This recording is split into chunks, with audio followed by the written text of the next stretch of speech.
are, this is the second of the 3 big units. Realistically, the class has 3 main topics that if you master those 3, you can't fail. Agency, which is chapters 7 and 8, contracts, which is 9 and 10, and finance, which is 14 and 15. If you master each one of those 3 blocks of information, you will pass this class and you will pass the licensing exam. But those are the hardest to master because they have the most information packed into them. The other chapters really are filler information for those 3 things. And if you think about it, that makes sense. What's the most important things that we're going to talk about in the class? How to represent people. That's agency. Mm-hmm. The contracts that they sign to get these transactions done. That's what we're about to talk about now. Yep. And then how do they pay for the damn thing? That's financing. Those are the 3 big topics. Everything else is kind of fluff. That doesn't mean there are questions from all the other sections, for sure. Mm-hmm, for sure. But there are many fewer of them than there are. So here's what I'm telling you. When you ask me, well, what should I study? My answer is always going to be study agency, study contracts, and study finance. That's where your studying should be spent. Agency, they're tough chapters. Contracts. They are tough chapters, but there's only 6 of them. So it narrows it down tremendously because that's where the best investment of your time is going to be. Agency is chapters 7 and 8. Contracts, 9 and 10. And finance is 14 and 15. Okay, those are the 3 big blocks in the class. So what's a contract? Talk to me. Give me some ideas in the chat what you think a contract is, or what is the purpose of a contract? Why bother having them? What is a contract? An agreement. Okay, an agreement. That's a start. What else? A legal agreement. A legal agreement. I like that. It's a legal agreement, which means it matters in a court of law. That's what the word, when you stick the word legal on something like that. So it's an agreement that I saw a binding agreement, and I saw that 2 parties agree. Lucci said it's a set agreement on specific terms. You're all right, but none of you've gone far enough. Let me add something to the wrinkle here in your brain. A contract is all of those things. It is a legal agreement. It's an agreement between 2 parties. It's a set of promises. But here's the big piece you've missed so far.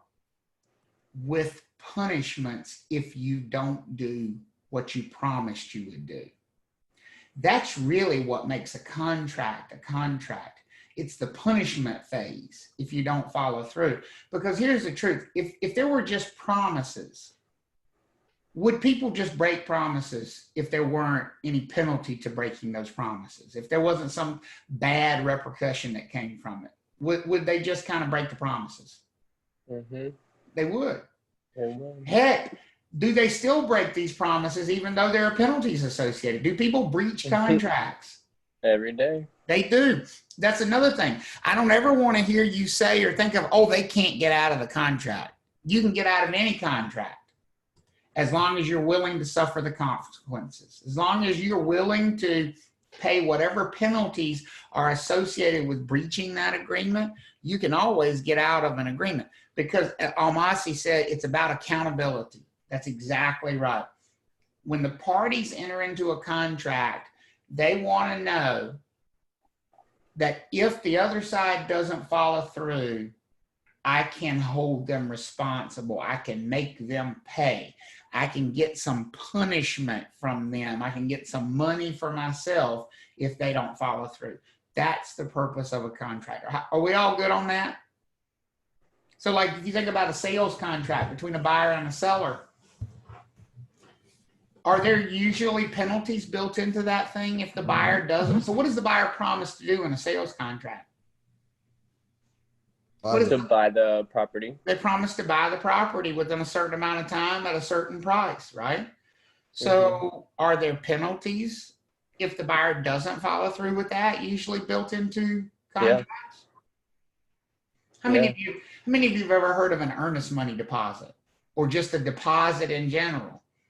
If you're a buyer and you put down a deposit and then you don't follow through with the contract, isn't it reasonable to expect that you would lose your deposit?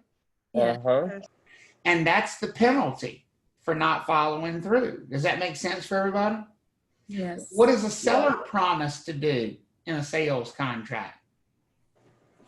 I'm sorry, what was that? What has a seller promised to do? Sell their property. To sell their property at a certain price within a certain period of time. What if the seller balks and changes their mind? What if they just, I don't want to sell? Well, they can decide not to sell, but is there going to be a penalty to that decision? Yes. Yes. Could a buyer potentially take them to court and sue them? Yes. Absolutely. Yeah. Every contract has penalties. Otherwise, it's not worth the paper it's written on. And so to understand a contract, you really have to go to worst case scenario, which is somebody doesn't follow through, because that's where it's really going to matter. So the definition of a contract is it's a legally enforceable promise. And sometimes we say, or promises. Could there be more than one promise on a contract? Yes. Yeah. I mean, like a seller could be promising, I will sell you my property for $200,000 and I will replace the debt before closing. That's not just one promise, that's multiple promises. And so it could be one promise or it could be many promises within a contract between legally competent parties. And we're going to talk about how this is really several pieces broken up. So it is legally enforceable. That's one thing. And then between competent parties is something else that we have to talk about. Unless it meets all of that, it's not a contract. Okay. So the purpose is to outline what these people want to do for each other. What do they owe to each other? And that for that reason, they need to be in writing and they need to be clear. Okay. If we have a worst case scenario, where do contracts really matter at the end of the day? Only one place. Where is that? Court of law. In a court of law. And that's if the crap hits the fan. How many of you would love to have an entire career in real estate and never know if you had done a good job creating a contract? How many of you would think that would be a great career in real estate? Let me give you an idea. I've been in this business 2 decades. Right now, I have no idea if I've ever created an enforceable contract. And that is a wonderful thing. You know why that's a wonderful thing? I don't want to be in court. Because I have no desire to have one of my contracts end up in a court of law. And that would be the only place I would find out. And it ain't worth knowing. That's like I had somebody one time years ago tell me, I want to know what I got on the license exam. I said, no, you don't. I said, I do. They should tell us what we got. I said, they'll be glad to tell you what you got on the license exam if you fail it. Because the only way they tell you what your score was is if you fail. So tell me again how you really want to know what you got on the license exam. Like, so you mean tell me I can't know, if I pass, I can't know what I got. I said, that's what I'm telling you. I said, so do you want to know? He said, I don't want to know. There you go, right? Because it's all about knowing the consequences of things. I don't want to know if I've created an enforceable contract because I don't want them to end up there. But I have to work really hard to make sure I am creating enforceable contracts. Because is there not, with every transaction, is there not the possibility that we could end up in court? Does that possibility exist on every single transaction that I'm involved in? Yes. It does. Yep, it's there. And so I have to act like they're all going to end up there, even though I hope none of them ever do. It's our job to explain contracts to our clients. We're not attorneys. It's not our job to necessarily give advice about legal situations, but it is our job to explain to them terminologies. You know, what's an earnest money deposit? What is a purchase price? What does the closing date mean? It is our job to explain those and to give advice about how we think they should create some of these agreements and what these numbers should look like. That's part of our job. So let's talk about the legal requirements of contracts. Number one, they have to be voluntary. If in a court of law, somebody proves that they were forced to agree to something, do you think that's going to be an agreement that the court would say, yep, this is a contract, or would they throw it out and say you can't force somebody against their will? What do you think would happen? Throw it out. Throw it out. They would throw it out. If one of the two parties was forced, the court's going to throw it out, because the whole point of contracts is they should be agreed to voluntarily. Now, we're not saying it's voluntary right now. I mean, because could people change their mind? Could people, once they're under contract, go, I don't want to be part of this anymore, but it's still binding on me? What we mean is, was it voluntary at the moment you agreed to it? Okay. We have to show that we have an agreement, that we have a meeting of the minds. The best way to show we have an agreement is this right here. Why do we have people sign contracts? Because that is proof that they what?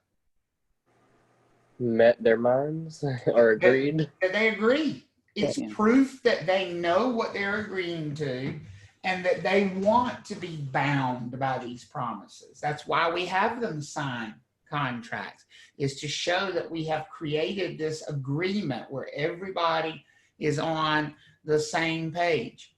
This slide is important. Very important for test taking purposes.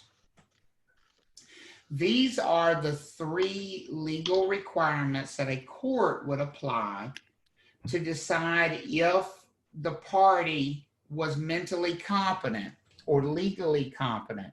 And I'm going to add something here. At the time of contract. Here's what I mean. If a judge is trying to decide whether or not someone is intoxicated, so we'll just look at this one first. If a judge is trying to decide whether or not someone is intoxicated, are they trying to decide if they're intoxicated right now in court in front of them? Or are they trying to decide if they were intoxicated at the moment this contract was created? Which one is going to matter more? At the moment. At the moment. At the moment the contract was created. Does that make sense for everybody? Because this person may be completely sober in court. They may be absolutely with it, sober, know exactly what they're doing in court, but make an argument, but I wasn't when I signed that agreement. When they presented this offer to me, man, I was 3 sheets to the wind. I was on like my 7th cocktail of the day. I had no idea what I was agreeing to.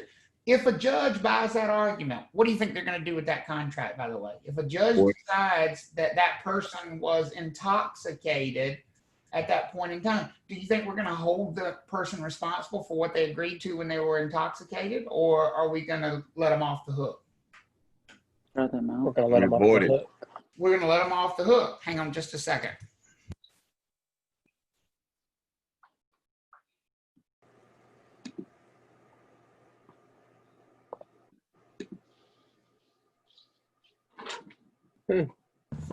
Sorry, I had to let Mr. Elmer out of the room, you know. Oh. Apparently, when you're 13, you get to dictate when you take a break, you know. He's like, he got up off the sofa and he's looking at me like, human. Break. Oh. Like, so apparently, when you're that old, you just get to tell me what to do. So, yeah, he needed to be let out. So, if we are looking at someone's legal capacity, first of all, we're not making this decision. People ask me all the time, how do I know if somebody's drunk? Well, you don't. And it's not for you to say. Who would be making this decision? Judge. A judge would. A judge would. Now, Are there ways to protect against somebody claiming they were drunk at the time they signed a contract? Sure. If you're presenting an offer and they're in the process of having their 5th cocktail, should you probably wait and present it at a little bit later time? Yeah. You know, Mhm. that's where it falls on us to make sure that we're not putting people in a bad situation. Other examples that would lead to a party which cannot be held responsible for their promises. They are a minor. If someone is not at least 18 years old, they cannot be held responsible. Can't be held responsible. All right. Y'all ready for what you're going to screw up on the test? Yep. I'm about to give you one right here that you're going to screw up. Have I said that a minor cannot enter into a contract? No. No. Have I said that a minor cannot purchase property? Nope. No. No. Have I said that a minor can't do anything? Cannot sign by himself.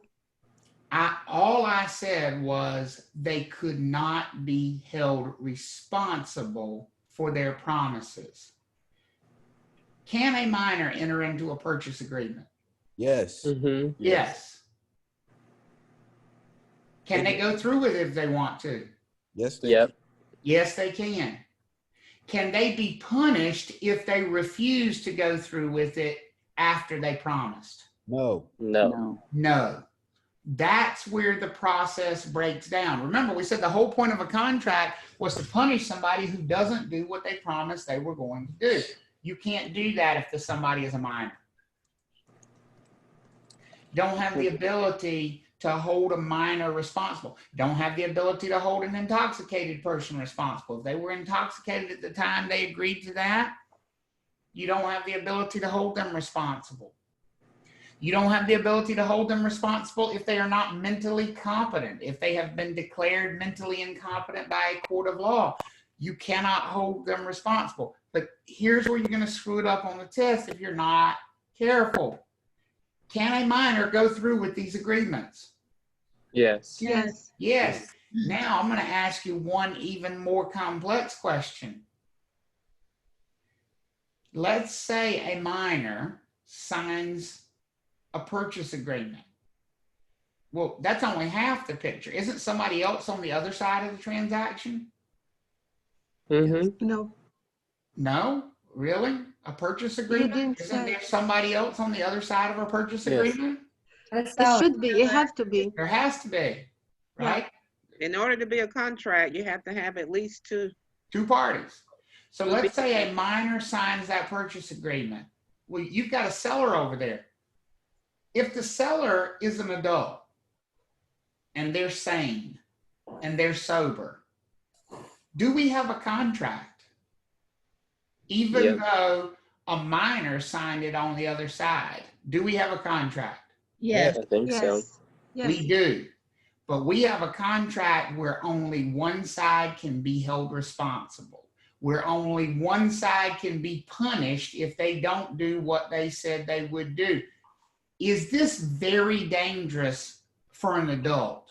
Yes. To enter into that kind of an agreement? Because the adult can be sued. The adult can be held responsible for what they promised to do, but they don't have the ability to hold the minor responsible for their promises. Does that make sense for everybody? Yes. Yeah. And that's why it's so dangerous to enter into agreements with people that don't meet these basic legal requirements. Are we all good with that? Yeah. Okay, good. Good. So if they're 17 at the time of contract, but they turn 18 before the fruition of it, Yeah. then what? So the way the law views that is the moment they turned 18, they magically developed the ability to understand what they had agreed to. If the moment they turned 18, they said, oh, I didn't understand what I was doing, I want out, then they would be let out.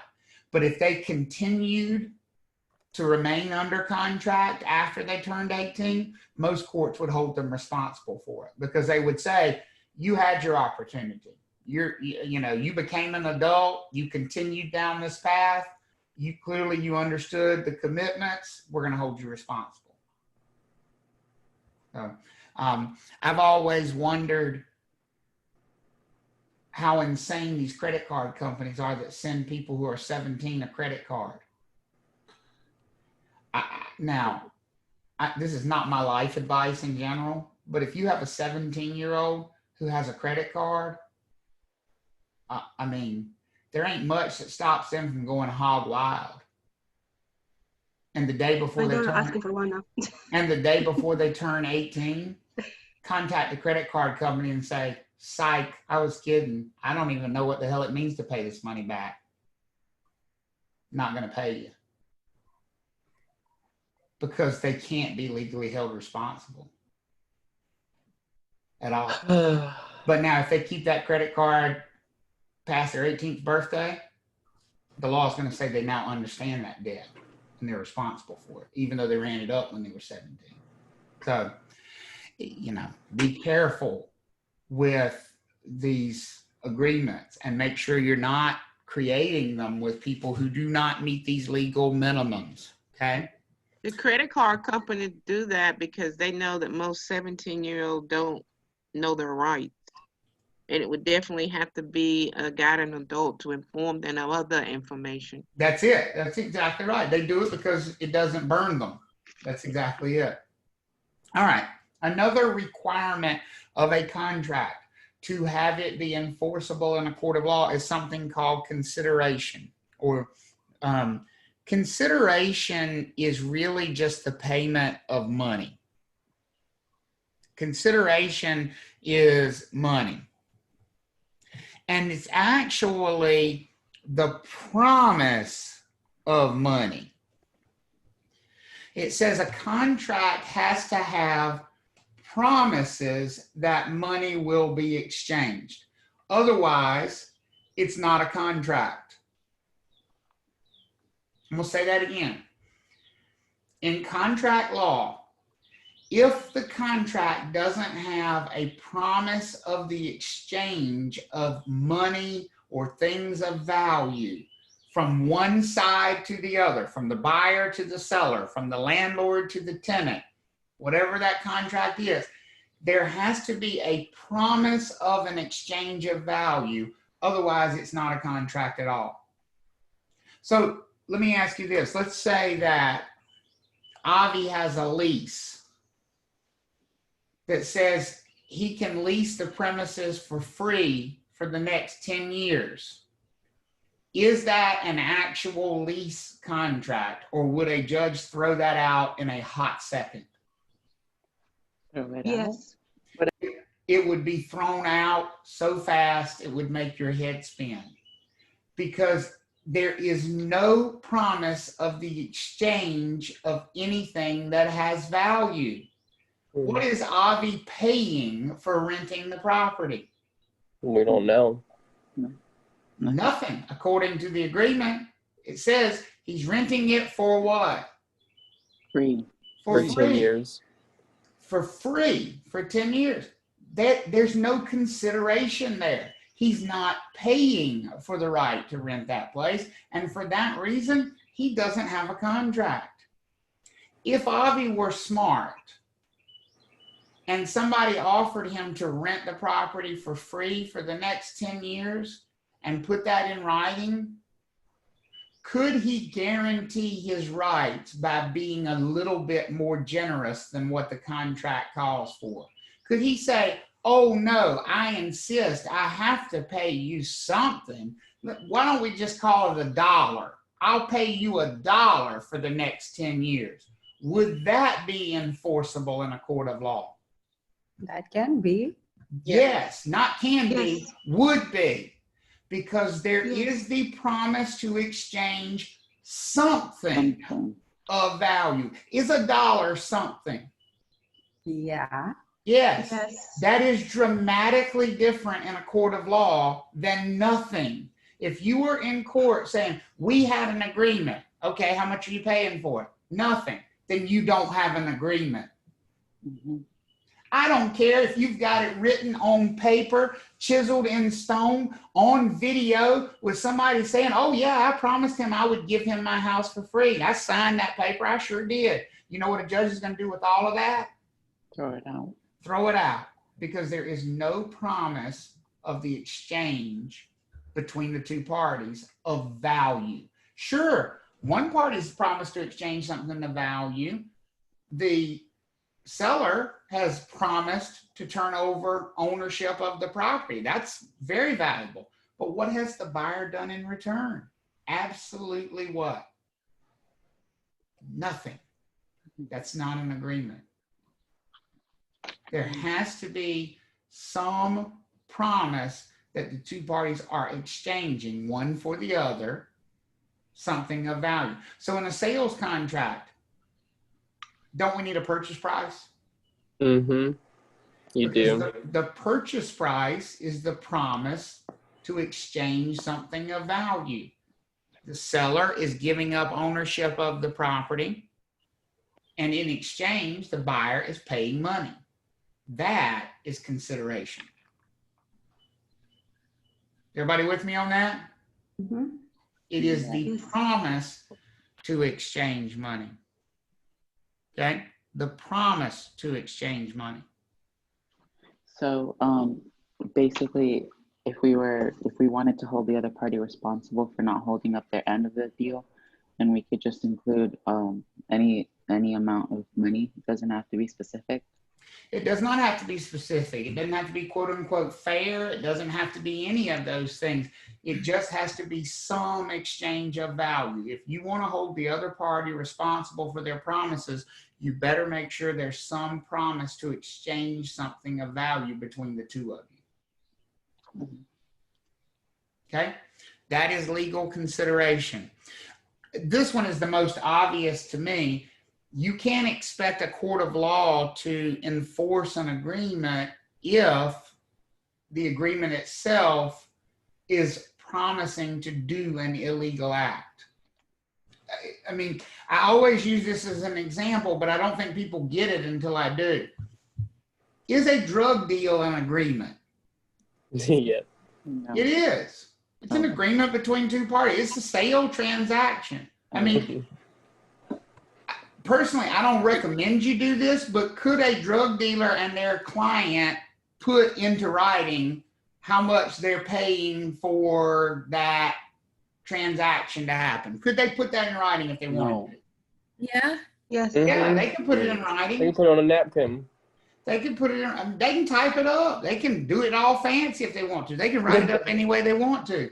But again, the whole point of having a written agreement is that that agreement would be enforceable where? In a court of law. In a court of law.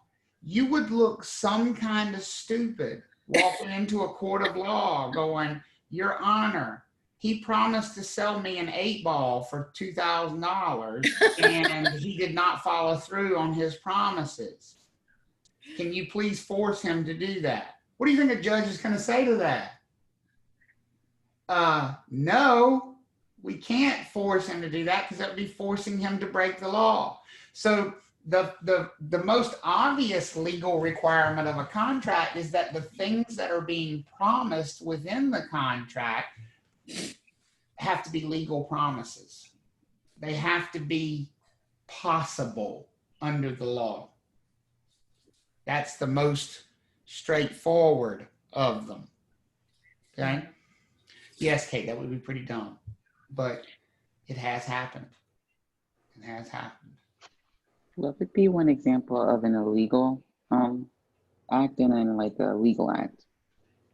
I just gave you an example of an illegal act. A very illegal transaction, a drug deal. That's a transaction. It's an agreement between two parties, but it's an illegal act. The law says you can't do it.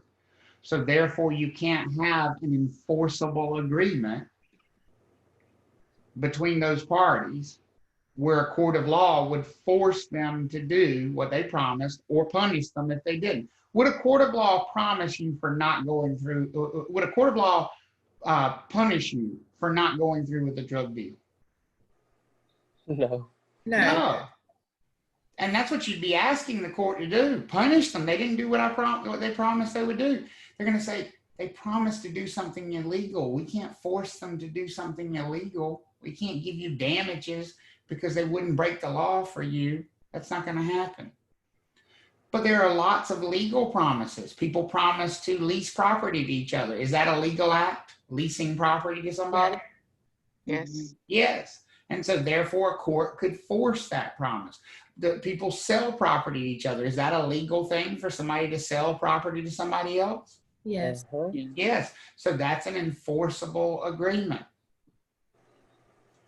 Basically, anything that two parties promise to do, which is legal, can be enforced in court. But anything that two parties promise to do for one another that is not legal cannot be enforced in court. Okay. Contracts come in two varieties as far as looking at them and determining how the agreement was created. They're either express agreements or they are implied agreements. Express agreements or implied agreements. We talked about in agency how implied could be a bad thing, because implied means you never actually came to an agreement. You just kind of kept moving toward that direction, so everybody assumes you have an agreement. When we talk about contracts, do we want people to be operating probably under an implied agreement, or would we rather have them have an express agreement? An agreement that clearly lays out this is what they want to agree to. Express. Express agreements are ones that are clearly laid out. Implied agreements are ones where, you know, it's not very clear what their agreement was, but we all understand it anyway, so we're going to enforce it anyhow. We do have implied contracts. Prior to COVID, how many of you went out to restaurants? And I don't mean like fast food or takeaway restaurants. I mean like a sit-down dinner at a restaurant. Yes. Okay. If you went to a sit-down dinner at a restaurant, you don't have an express contract with the restaurant. You never signed an agreement saying that you agreed to actually pay for that meal. You never acknowledged the price of the meal. They don't have any proof that you agreed you would be bound by that contract. Does that make sense for everybody? Does that means you do the things before you pay for it? Exactly. So anytime that you use a good or a service before you pay for it, it's probably an implied agreement, because you don't have, if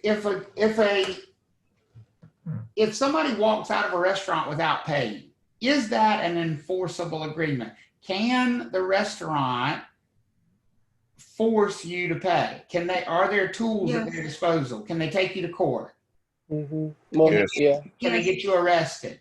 Yes. Yeah, all those things. So clearly there must be some agreement there.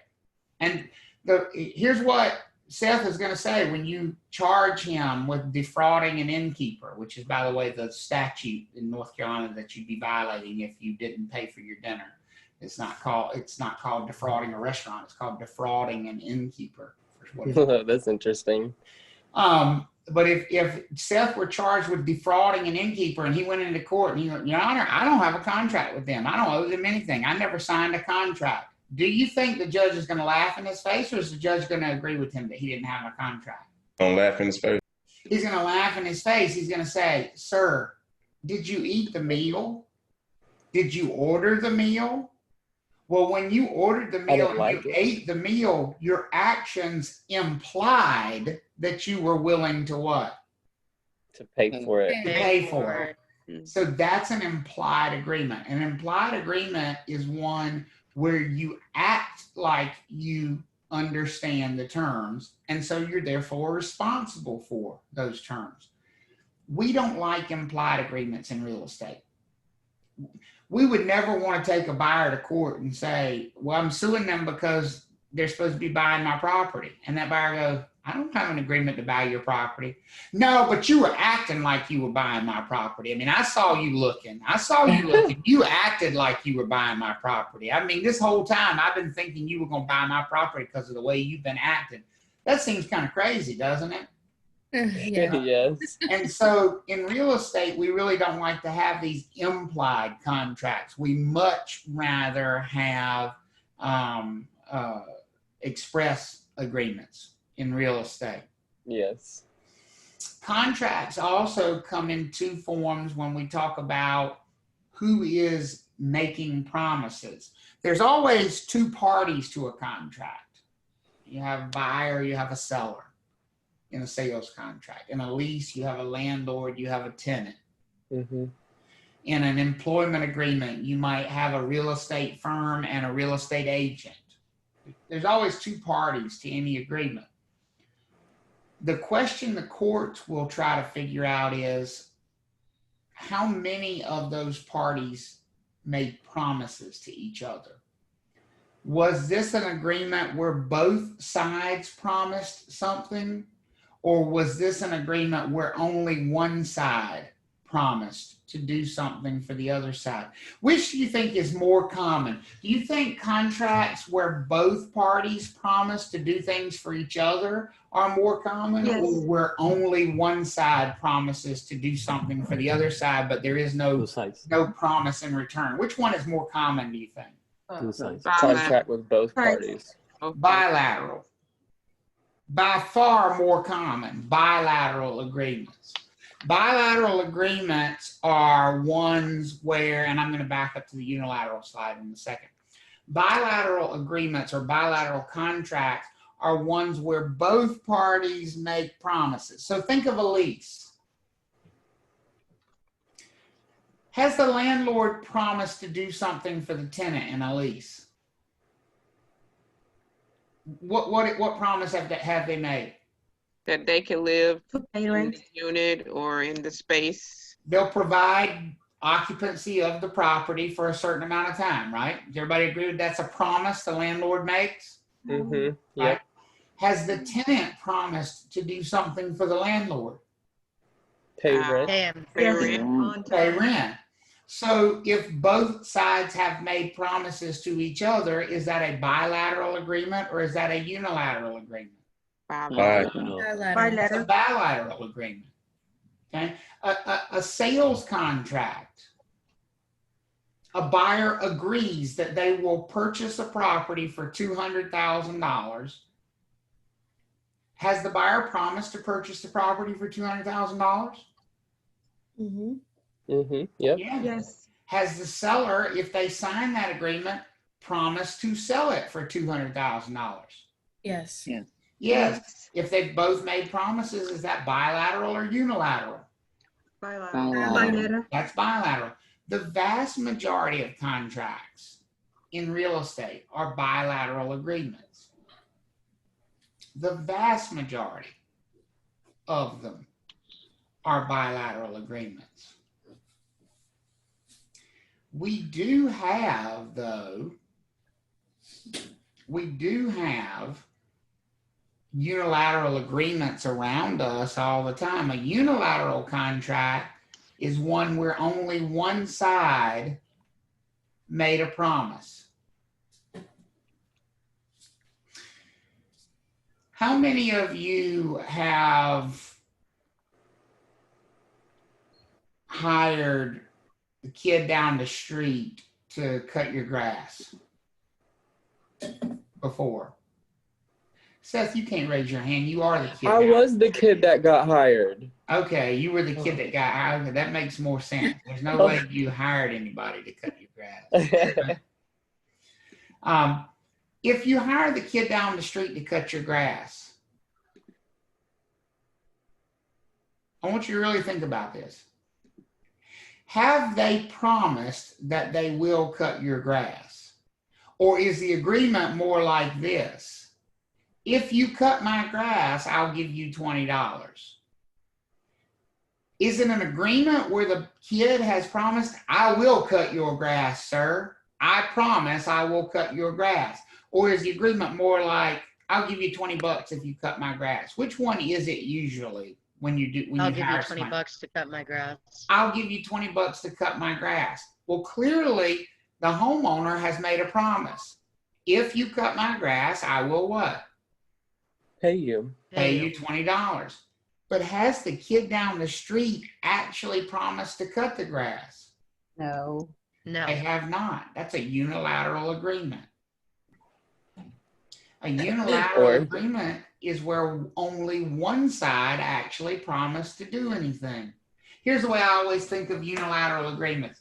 I want you to, how many of you have ever been to a wedding? I imagine that's most of you, right? You've been to a wedding. Some of you have participated in them. Some of you participated and wish you hadn't participated in them. That's another story, right? But if you've ever been to a wedding and you're watching that moment when they're saying their vows, don't we generally expect that to be a bilateral agreement at that point in time? Because we sit there and we ask not just one party, but what? Two. Both. Both. Both. Do you promise? And they write off a big list of stuff you promise to do. And we hope they say, I do. And then they look at the next person. Do you promise to love, honor, and cherish and all the days of your life until death do you part? And hopefully the other person says, I do. That's a bilateral promise. Here's how I want you to think of a unilateral agreement.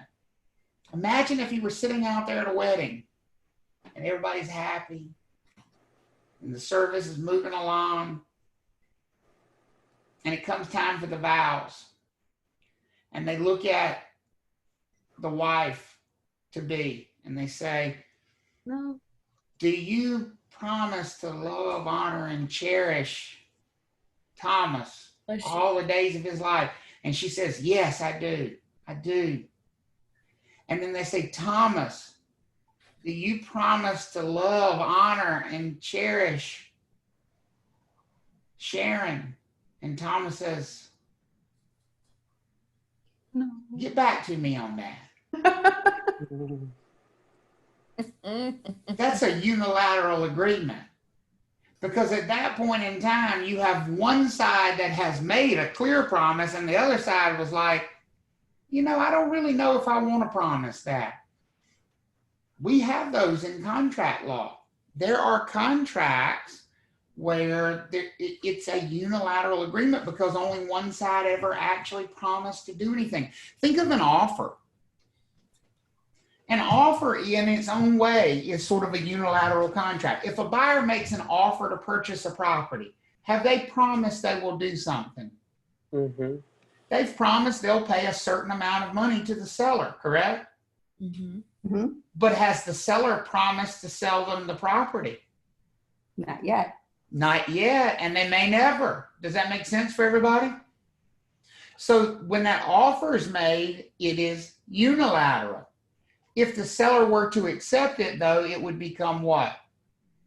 Bilateral at that point in time, because now both sides would have promised to each other. That answer your question, Almasi? Yeah, good. Good. How do we feel about this difference between bilateral and unilateral? You feel okay with that? Yes. Now, one type of contract that I want to talk about or mention real quickly to you is something called an option contract. An option is a good example, or an option to purchase is probably the best example we have of a unilateral contract.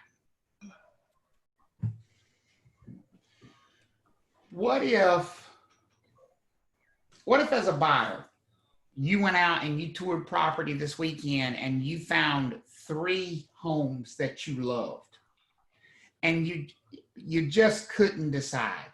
I mean, you've tried to decide, you need to sleep on it. Your significant other's out of town this week and they're not going to have an opportunity to look at the property till next week. And you just really don't know. Would that be a problem? potentially, especially in this market where things move and sell so quickly. Would that be a problem? Mm-hmm. That little Yeah. that indecisiveness? Because if you wait, what's going to probably happen to all three of those properties by the time your significant other gets home and has time to look at them?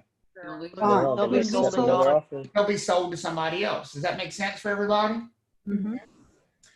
And as a buyer, you can't promise to buy all three of them because you don't have the funds to purchase all three properties. Does that make sense for everybody? Mm-hmm. What if I told you, though, you could prevent that seller from selling that property to somebody else? You could buy time if the seller was agreeable to it. Could you go to the seller and say, here's the deal. I will purchase your property for $400,000, but I need a week to think about it. All I want from you is you promise you won't sell it to somebody else for this week while I think about it. And I'll give you $2,000 for your trouble. Could you make that agreement with the seller? Yes. Yes. You could. Would you have promised that you were going to purchase their property? Yes. No. Yes. No, yet, not yet. Not yet. Really? Not yet. If I promised I would purchase it, there's no freaking need for me to talk about a whole week to change my mind. Right. That's not a promise. Some of y'all need a lesson on what a damn promise is. A promise is, I will buy it. And see, I have to yell at you because y'all are so childish sometimes when it comes to contracts. The purpose of a contract is to punish somebody if they don't do what they said they would do. Mhm. Is this buyer promising to buy the property? Yes. No. Yes. Yes. No. No. No. No. Oh, I'm If they sorry. were promising to buy the property, folks, they wouldn't say, I need a week to what? Think about it. About it. Think about it. That's not a damn promise. Yeah. You're If they're saying I need a week to think about it, that means they might not what? Purchase it. purchase They it. may not purchase it. That's not a promise. You need to understand that. I guess some of y'all need to get cheated on about 3 or 4 times before you understand what a promise really looks like. I'm pretty sure if you were dating somebody exclusively and you found out they were out sleeping around, you wouldn't go, oh, well, you're living up to your promise. No, you would be like, you lied to me. This is not a buyer who's promised anything. All they've said to the seller is, I need what? A week to think about about it. I need a week to think about it, and I'll pay you $2,000 for that week. The only thing I ask is that you don't what? it. Accept the offer. Sell until- Sell it to somebody else during that week. Does that make sense for everybody? Yes. Mm-hmm. Now, let's expand that back to How our often original does that- problem. I'm sorry? What was that? How often does something like that happen? All the time. Just every day, Contract pending. all the time, Contract pending is no. all the time. We're going to talk about why it happens all the time. Commercial real estate, More in commercial. all the time, commercial real estate. Mhm. Anytime a buyer is indecisive. If a buyer's indecisive, the best thing they can do is get the seller to do what with the property? Hold it. Hold it. Hold it. Take it off the market. That's called an option to purchase. I don't want to purchase it. I want the option to purchase it. Does that make sense? Yes. I want the option to purchase the property. I'm not promising you I will purchase the property. I'm just saying I want you to promise me you will not sell it to anybody else. Well, why would the seller ever agree to that? We just talked about the potential motivation. What did we say the motivation was? $2,000. I'll pay you. Mhm. I'll pay you some money for your time. Now, could a buyer who was indecisive like that, could they make that same arrangement with all 3 sellers? Sure. Yes. Yeah. Absolutely. And then during that week, could they decide which one they actually wanted to purchase? If any of them, they might decide they don't want to purchase any of them, but could they decide which one is the one for them? Yes. Yes. Yes. They could. And that is the proper use of an option. And here's why that's an option. The seller has made a promise. What have they promised to do or not do? That they will not sell the house for a week. I promise I won't sell it to anybody else. So the seller has a promise to live up to, but the buyer hasn't promised to do anything. They've already paid the seller. They gave them their $2,000 or whatever that amount of money is, and they owe the seller absolutely nothing past that point. So the buyer can decide they want to purchase, or they can decide they don't want to purchase. It is their option. It is their choice. That's a unilateral contract.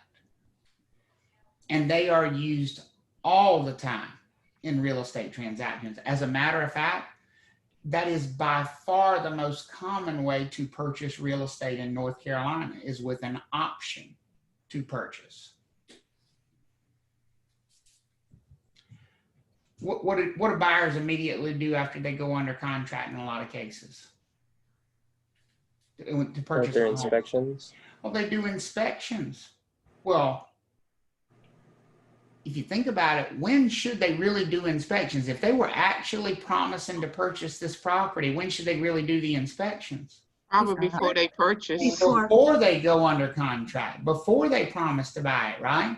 Well, what we do then is we allow them to purchase an option on the property so that they have time to do their inspections and time to do their appraisals and time to decide if they really want to move forward.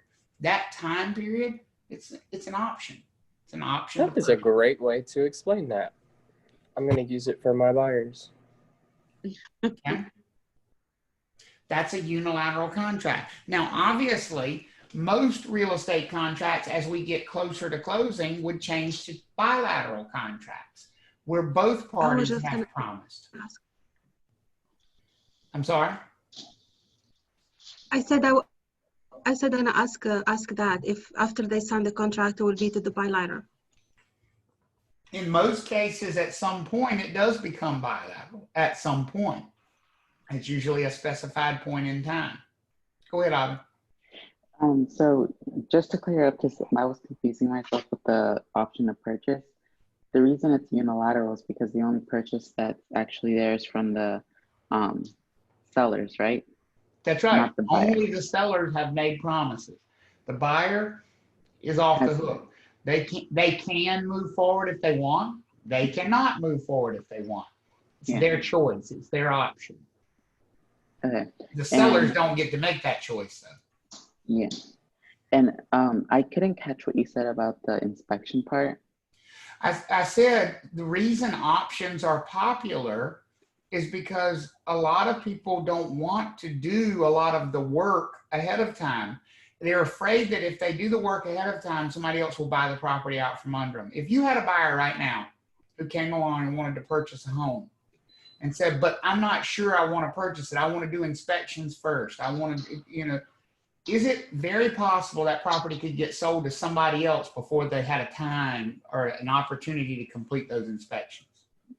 Yeah. Right? So to prevent the seller from selling it to somebody else, it is very likely that that buyer will purchase an option on that property, will buy time, will pay the seller some money for a specific amount of time so that the buyer can make a full decision about whether they want to move forward or not. And it prevents the seller from selling it to somebody else during that period of time. Lucci had a quick question to clarify something. Lucci, it's the second. An option to purchase is an option to purchase the property. It is the right to purchase the property or not during a certain period of time. The buyer has that right to make that decision during that period of time. The seller is locked in, the buyer is not. An option is just a period of time where the seller's locked in, but the buyer's not. That's all it is. Thank you. And it wouldn't be the first option because You've already purchased the time. You're not purchasing the That's option to right. You're purchase the time. purchasing the time as part of your offer. Part of your offer is an offer to purchase that time. Thank you. Mhm. And these should all be in writing because, or could it be oral? It need to be in writing. They need to be in writing. Real estate sales contracts are covered by the statute of frauds, which means they always have to be in writing to be enforceable. Okay. Just a vocabulary note here. We misuse the terminology executed a lot when it comes to contract law. Executed means closed. Remember, real estate contracts take a long time to close. How many of you have seen a sign in front of a house that says under contract, and that sign, and it's like that for a month or 2 months? Or pending contract. Or pending, right? Pending contract, pending sale. What we mean is the buyer and the seller have come to an agreement and they've signed an agreement, but we are working our way toward closing. Does that make sense for everybody? Okay. That contract is not executed yet. Executed means closed. I have a contract that is becoming executed as we speak, because I have one that is doing what right now? Closing. Closing. Right now. Right now at a closing attorney's office in Raleigh, somebody's signing paperwork on one of my listings and they are closing. That contract is becoming an executed contract because it's closing. It was already an executory contract. An executory contract is one that has been signed and agreed to, but is not yet closed. When did that contract become executory? It has been signed. When you sign it. When do you think we went under contract on that property? When was the As soon as you sign it. Sign the contract. When we signed it? So we're talking hours ago, minutes ago, days ago, weeks ago. How long has this thing been executory probably? Then she signed the listing agreement. Now that's the listing agreement. I'm talking about the purchase agreement between the buyer and the seller. When do you think that became executory? When they accepted the offer. When they accepted the offer. So how long has this thing been executory? Are we talking minutes here, or are we talking weeks that this thing's going to be? Could be weeks. Could be months. It could be months, right? The executory time period is the time period between signing and closing. It is executed when it's closed. It is executory when it is signed but not yet closed. Okay. So this thing went on the market. I'm trying to think back now. We went on the market July, I think 20th, and we went under contract July 21st. So this has been an executory contract since July 21st. Because that's the day that the buyer and the seller agreed to the terms. So executory just means agreed to. Executed means what? Closed. It's done, closed. There's nothing left once it's executed. It's done. It's been taken care of. Terminated. You to be there for that? Did you ask if I needed to be there for that? I think so. Yeah, in today's world, we're actually not allowed to be. That's very different. The answer to your question is yes. Under normal circumstances, I would be expected to be there for a closing in case I'm needed, in case anything is needed of me. But in the COVID world, closing attorneys are trying to minimize contact between the parties in the transaction.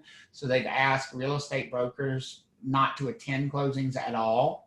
And they have the seller and the buyer come in different times to minimize contact between people. So my seller actually signed all of her documents yesterday. She went to the closing attorney's office yesterday and signed all of her documents. And the buyers, who are not my clients, are there today signing all their documents. And basically myself and the buyer's agent are just on standby in case we're needed. While that's going on, but they don't want us there. They don't, you know, they want to minimize the number of, and that makes sense if you think about it. You want to have the bare minimum. So, you know, normally at a closing table, you might have the buyer, the buyer's agent, the seller, the seller's agent, the lender might show up, the closing attorney would be in there, maybe a paralegal. That's pretty much been pared down now to just the attorney and the buyer. That's it. Nobody else in the room. And they sit, you know, 10 feet apart from each other and throw papers at one another. It really is. It's a weird thing. It's weird the way they do it now. Basically what they do is they have all the papers like stacked up with little stickers and numbers of the order that they need to be signed, and the attorney sits way at the other end of the room and says, okay, you need packet number 3, and you're going to turn to this page and you're going to sign, just to keep that separation. So it's closings are very different right now, but getting them done. As long as the check shows up, I really don't care how they throw the paperwork at somebody, right? That's not true. That's true. And all of this brings us right back to where we started, enforceable. Do we have an enforceable agreement? Which simply means, would a court of law actually force these parties to go through with their actions or punish them for not going through with their actions? So why don't we do this? It's a good time for a break, and we're going to come back and we're going to talk about different contract statuses that are available to us in a court of law. So I've got 10:40. Why don't we say 10:50? Take about a 10-minute break and come back, and we will talk about contract status. Okay? Cool. Recording again. There we go. So as we mentioned, you know, kind of when we left off before the break, and we're talking about this whole idea of enforceability and ultimately contracts mattering only in a court of law. That's where they would be enforced. The ideal status for a contract, and, you know, just to kind of give you a preview of where we're headed here, we're going to have 4 statuses: valid, voidable, unenforceable, and void. So we're about to go through 4 different contract statuses, and honestly, they get worse as you go. Like, this is like from best to worst as far as contract statuses go. So that's just kind of a little preview of what we're about to do right here now. The best and highest status you can have for a contract is a valid contract. And that's why when you look at this right here, this is my visual image for a valid contract. It is 2 parties who both understand what they agreed to, who both are going to be bound by their promises. A valid contract is one where both parties have agreed, everything they've agreed to is legal, and they both would be held responsible for their promises. Does it make sense? Let me back up. Does it make sense that that's where we would want to be with a contract? We would want to have it so that both sides are locked in on this thing. Is everybody good with me on that? Okay. Yes. We could also have a contract status called voidable. Now, the best way to think of this, it's still a contract, but it's not valid. It's still an agreement. It's still a contract, but only from one side. A voidable contract is only enforceable on one party. Now, that can happen for a variety of reasons. There are a number of reasons why that situation might occur, why you might have this situation where only one side is bound by their promises. Like, look at the picture here. If you just look at this picture, there's something creepy about it, right? It's not, and I know it was supposed to be a cute photo op, the kid signing with a crayon and all that. But there's a creepiness about this. And the problem here is that one party So if we got party number 1 right here and party number 2 right here, can we agree that party number 1 probably knows what he's doing? Yeah. Understands what he's Yes. agreeing to, understands everything about this agreement. But party number 2 does not understand. Is that a fair statement? No, it's Yeah. voidable. Yeah. And so because party number 2 doesn't understand what they've agreed to, we call this a voidable contract. A voidable contract is just one where one side is off. Something is wrong with one side, but the other side is still locked in. So in this agreement, if I ask you, does this contract have any legal weight? What would your answer be? No. What do you think?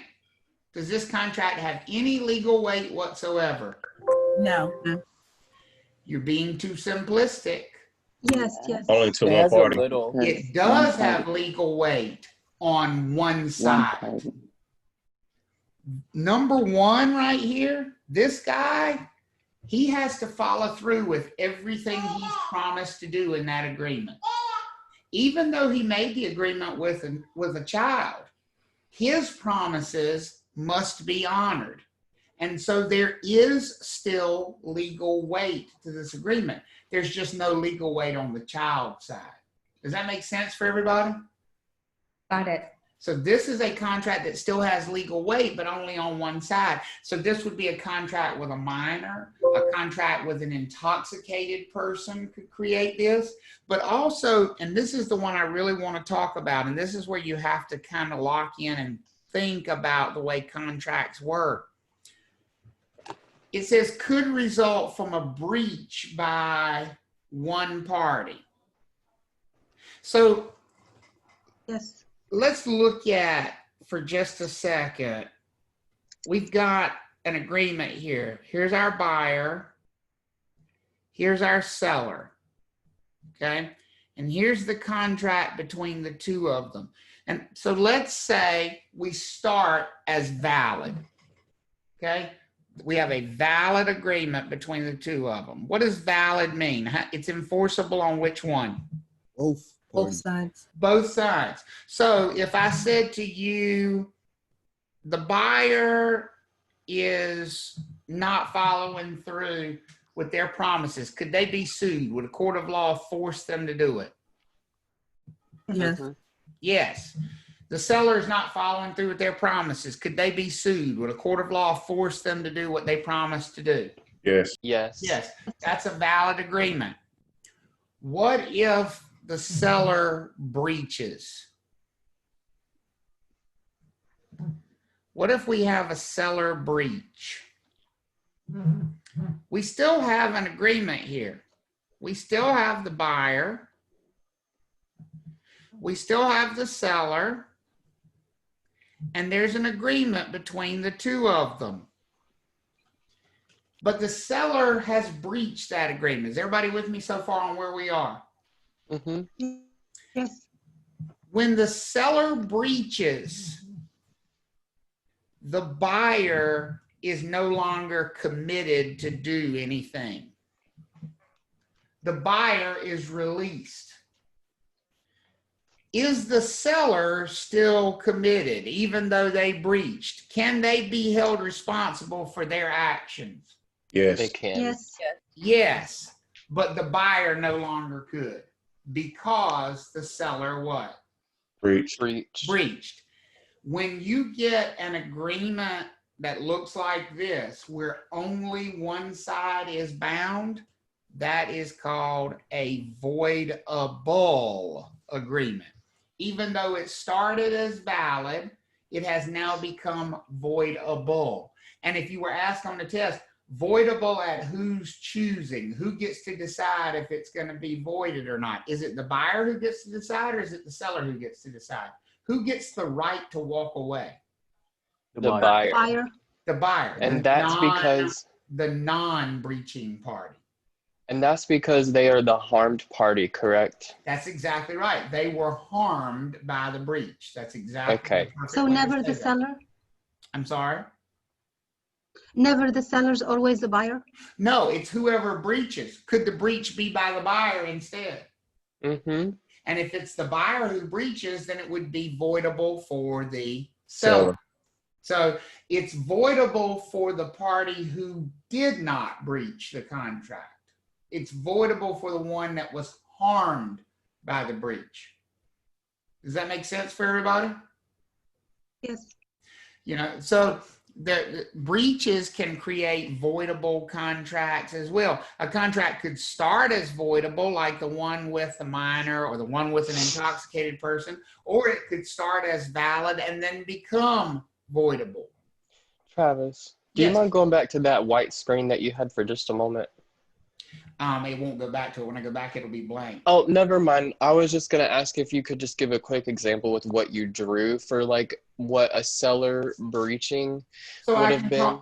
I can talk about what a seller breach would look like. So let's say that we have a purchase agreement and the buyer's agreed to purchase the property for $200,000 and the seller has agreed to sell it for $200,000 and replace the debt prior to closing. We get to the day of closing, the buyer does their final walkthrough and the seller has not replaced the deck. Now, what was our contract status to start with? At the very beginning, we got a buyer who is an adult. They are saying they're sober. We have a seller who is an adult. They're saying they're sober. They've agreed to sell the property. What was the contract status to begin with?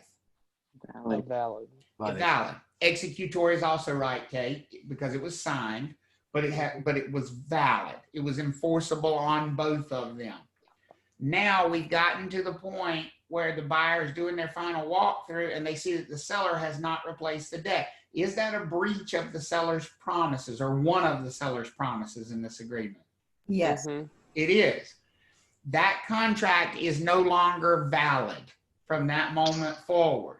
That contract is now voidable because the buyer could show up at the closing and say, I'm not going to close because why? Why would they use as their reason they're not going to close?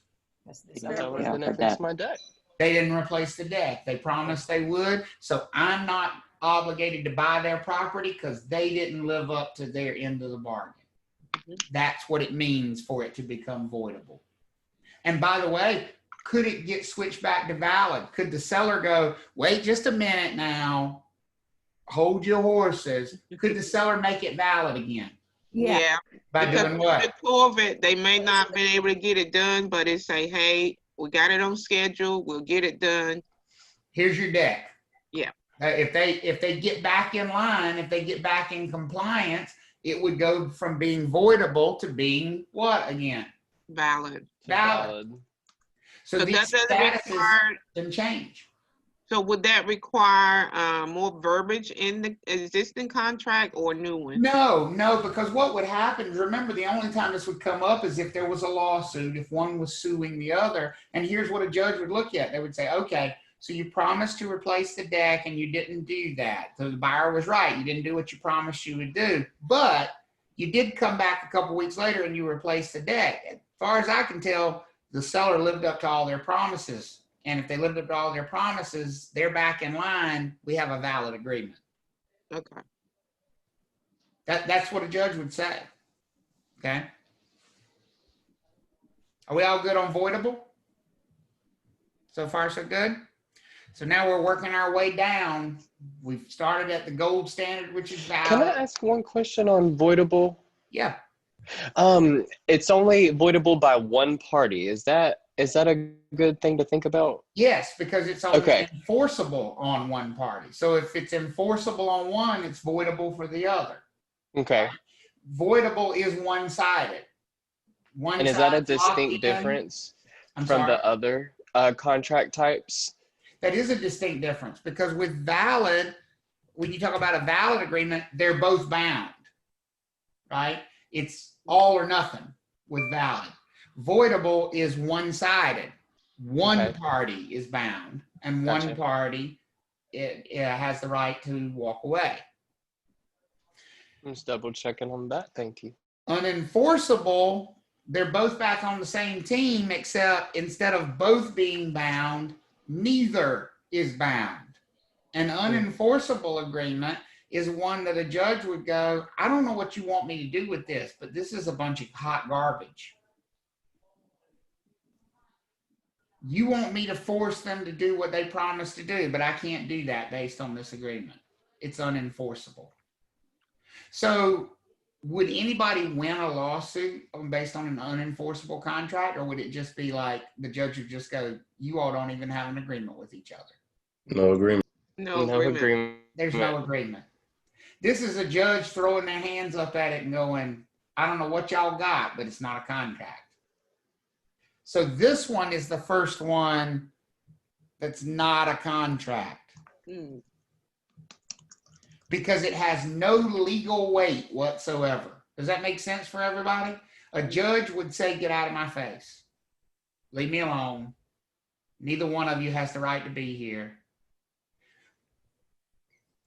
Could they still close this contract if they wanted to? Could two people close an unenforceable contract? Sure. Yep. Sure. But they can't sue each other. I was going to say the only reason they can't do is sue each other because there's nothing to sue for. That's it. They don't. So here's how we get to unenforceable most of the time. We started as valid and then both parties breached. If they both breach, who's going to be the one to go to court and sue? What are you going to go to court and sue? Your Honor, they didn't do what they promised they were going to do. Well, what's the response going to be? Well, I didn't do what I promised I was going to do because you didn't do what you promised you were going to do. Can you imagine that in front of a judge? If they started bickering back and forth and saying, well, he promised to do this and he didn't do that. Well, you promised to do that and you didn't do that. What's the judge going to say to both of them? Get out of my court. Get the hell out of Get here. out of my face. Your agreement is unenforceable because clearly neither one of you know what following promises looks like. You can't hold them responsible for their promises when you weren't willing to follow your own promises. Is exactly right, Cherry. It sounds like a Judge Judy episode.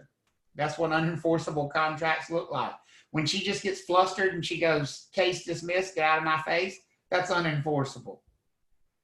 Because basically what the judge has decided is that neither party has a leg to stand on. That's the contractual reality. Neither party has any right to any standing to sue. So a double breach would get us to unenforceable. Also, a contract that's not in writing, a sales contract. Remember, the statute of fraud says real estate sales contracts must be in writing to be enforceable.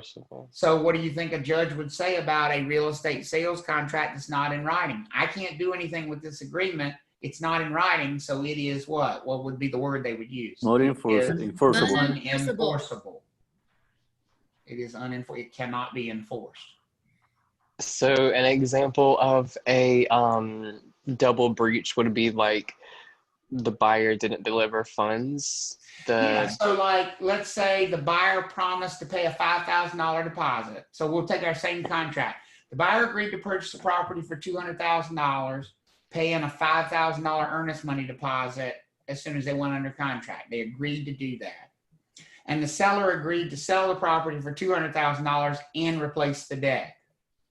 So we're moving along and the buyer hasn't paid their deposit. Is that a breach? If the buyer agreed to pay a deposit but they didn't pay it, is that a breach? Does that make sense? Yep. Yes. And so here's what the seller says. I'm not replacing that damn debt. This person didn't even pay the deposit they're supposed to pay.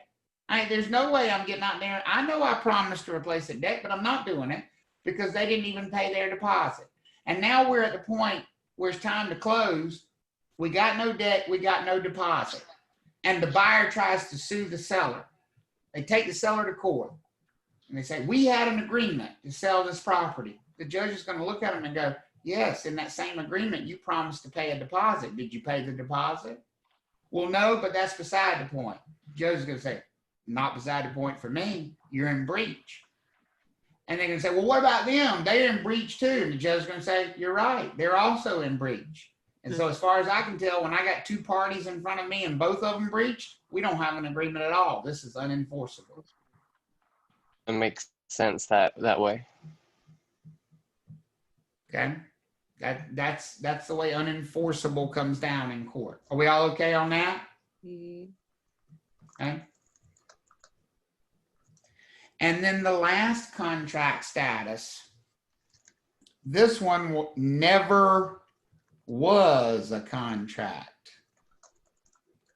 Well, while unenforceable might not be one, void never was. It never was a contract from the very beginning. And the reason it never was is because the promise itself is rotten. The promise itself was something that could not be enforced. Your drug deal is an example of a void contract. Why can I not sue my drug dealer? Well, because the thing that you're asking the court for is illegal. You're asking the court to force somebody to follow an illegal promise. That's a void contract. Does that make sense for everybody? So void contracts are ones where the promise itself is the problem. It's not a problem with one of the two parties. The way they conducted themselves is fine, but the promise is a bad promise. It can't be legally fulfilled. That's a void contract, and it has no legal weight.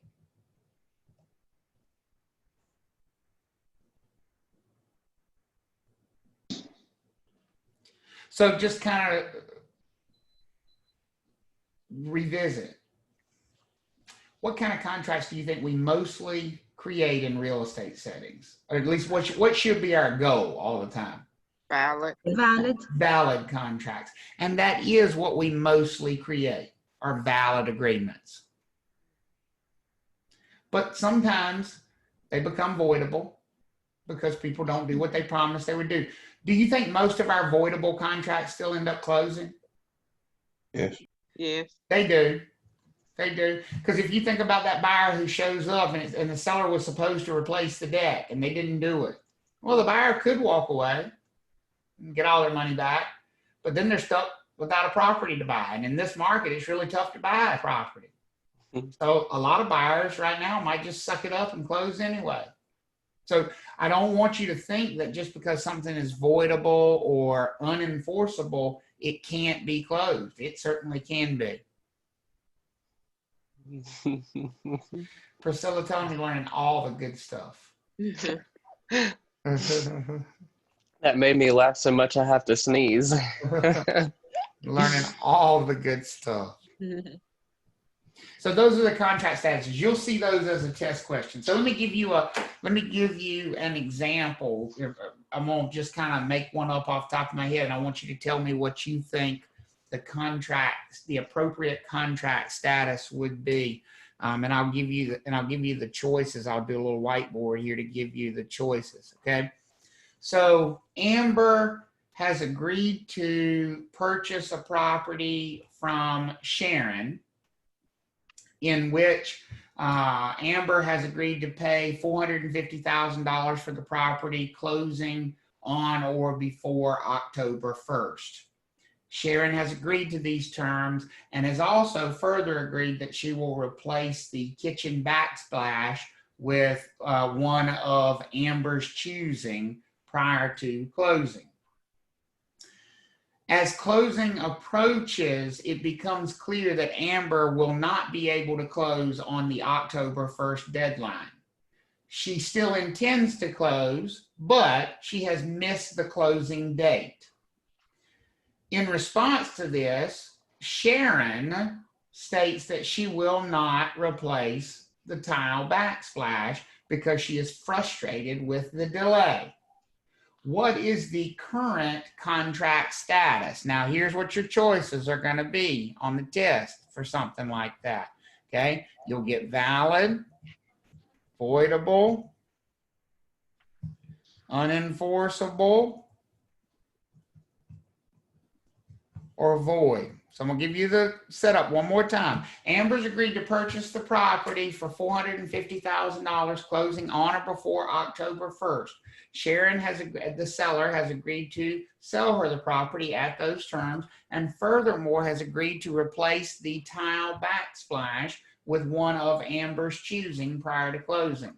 As we near the closing date, it becomes clear that Amber's not going to be able to close on time, and she will miss the closing date.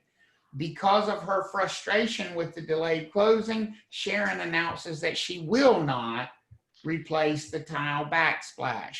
What is the current contract status?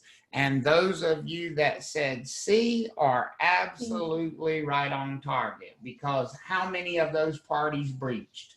Both. Two parties. Both of them. We started as valid, and the minute that Amber missed the closing date, it became voidable. Voidable. Right? And then when Sharon retaliated by saying, well, then I'm not replacing the tile backsplash, it went from voidable down one more step to what? Unenforceable. Unenforceable. That's an unenforceable agreement, because both parties breached. Everybody with me on that? Yes. Okay, good. Good. Good, good, good.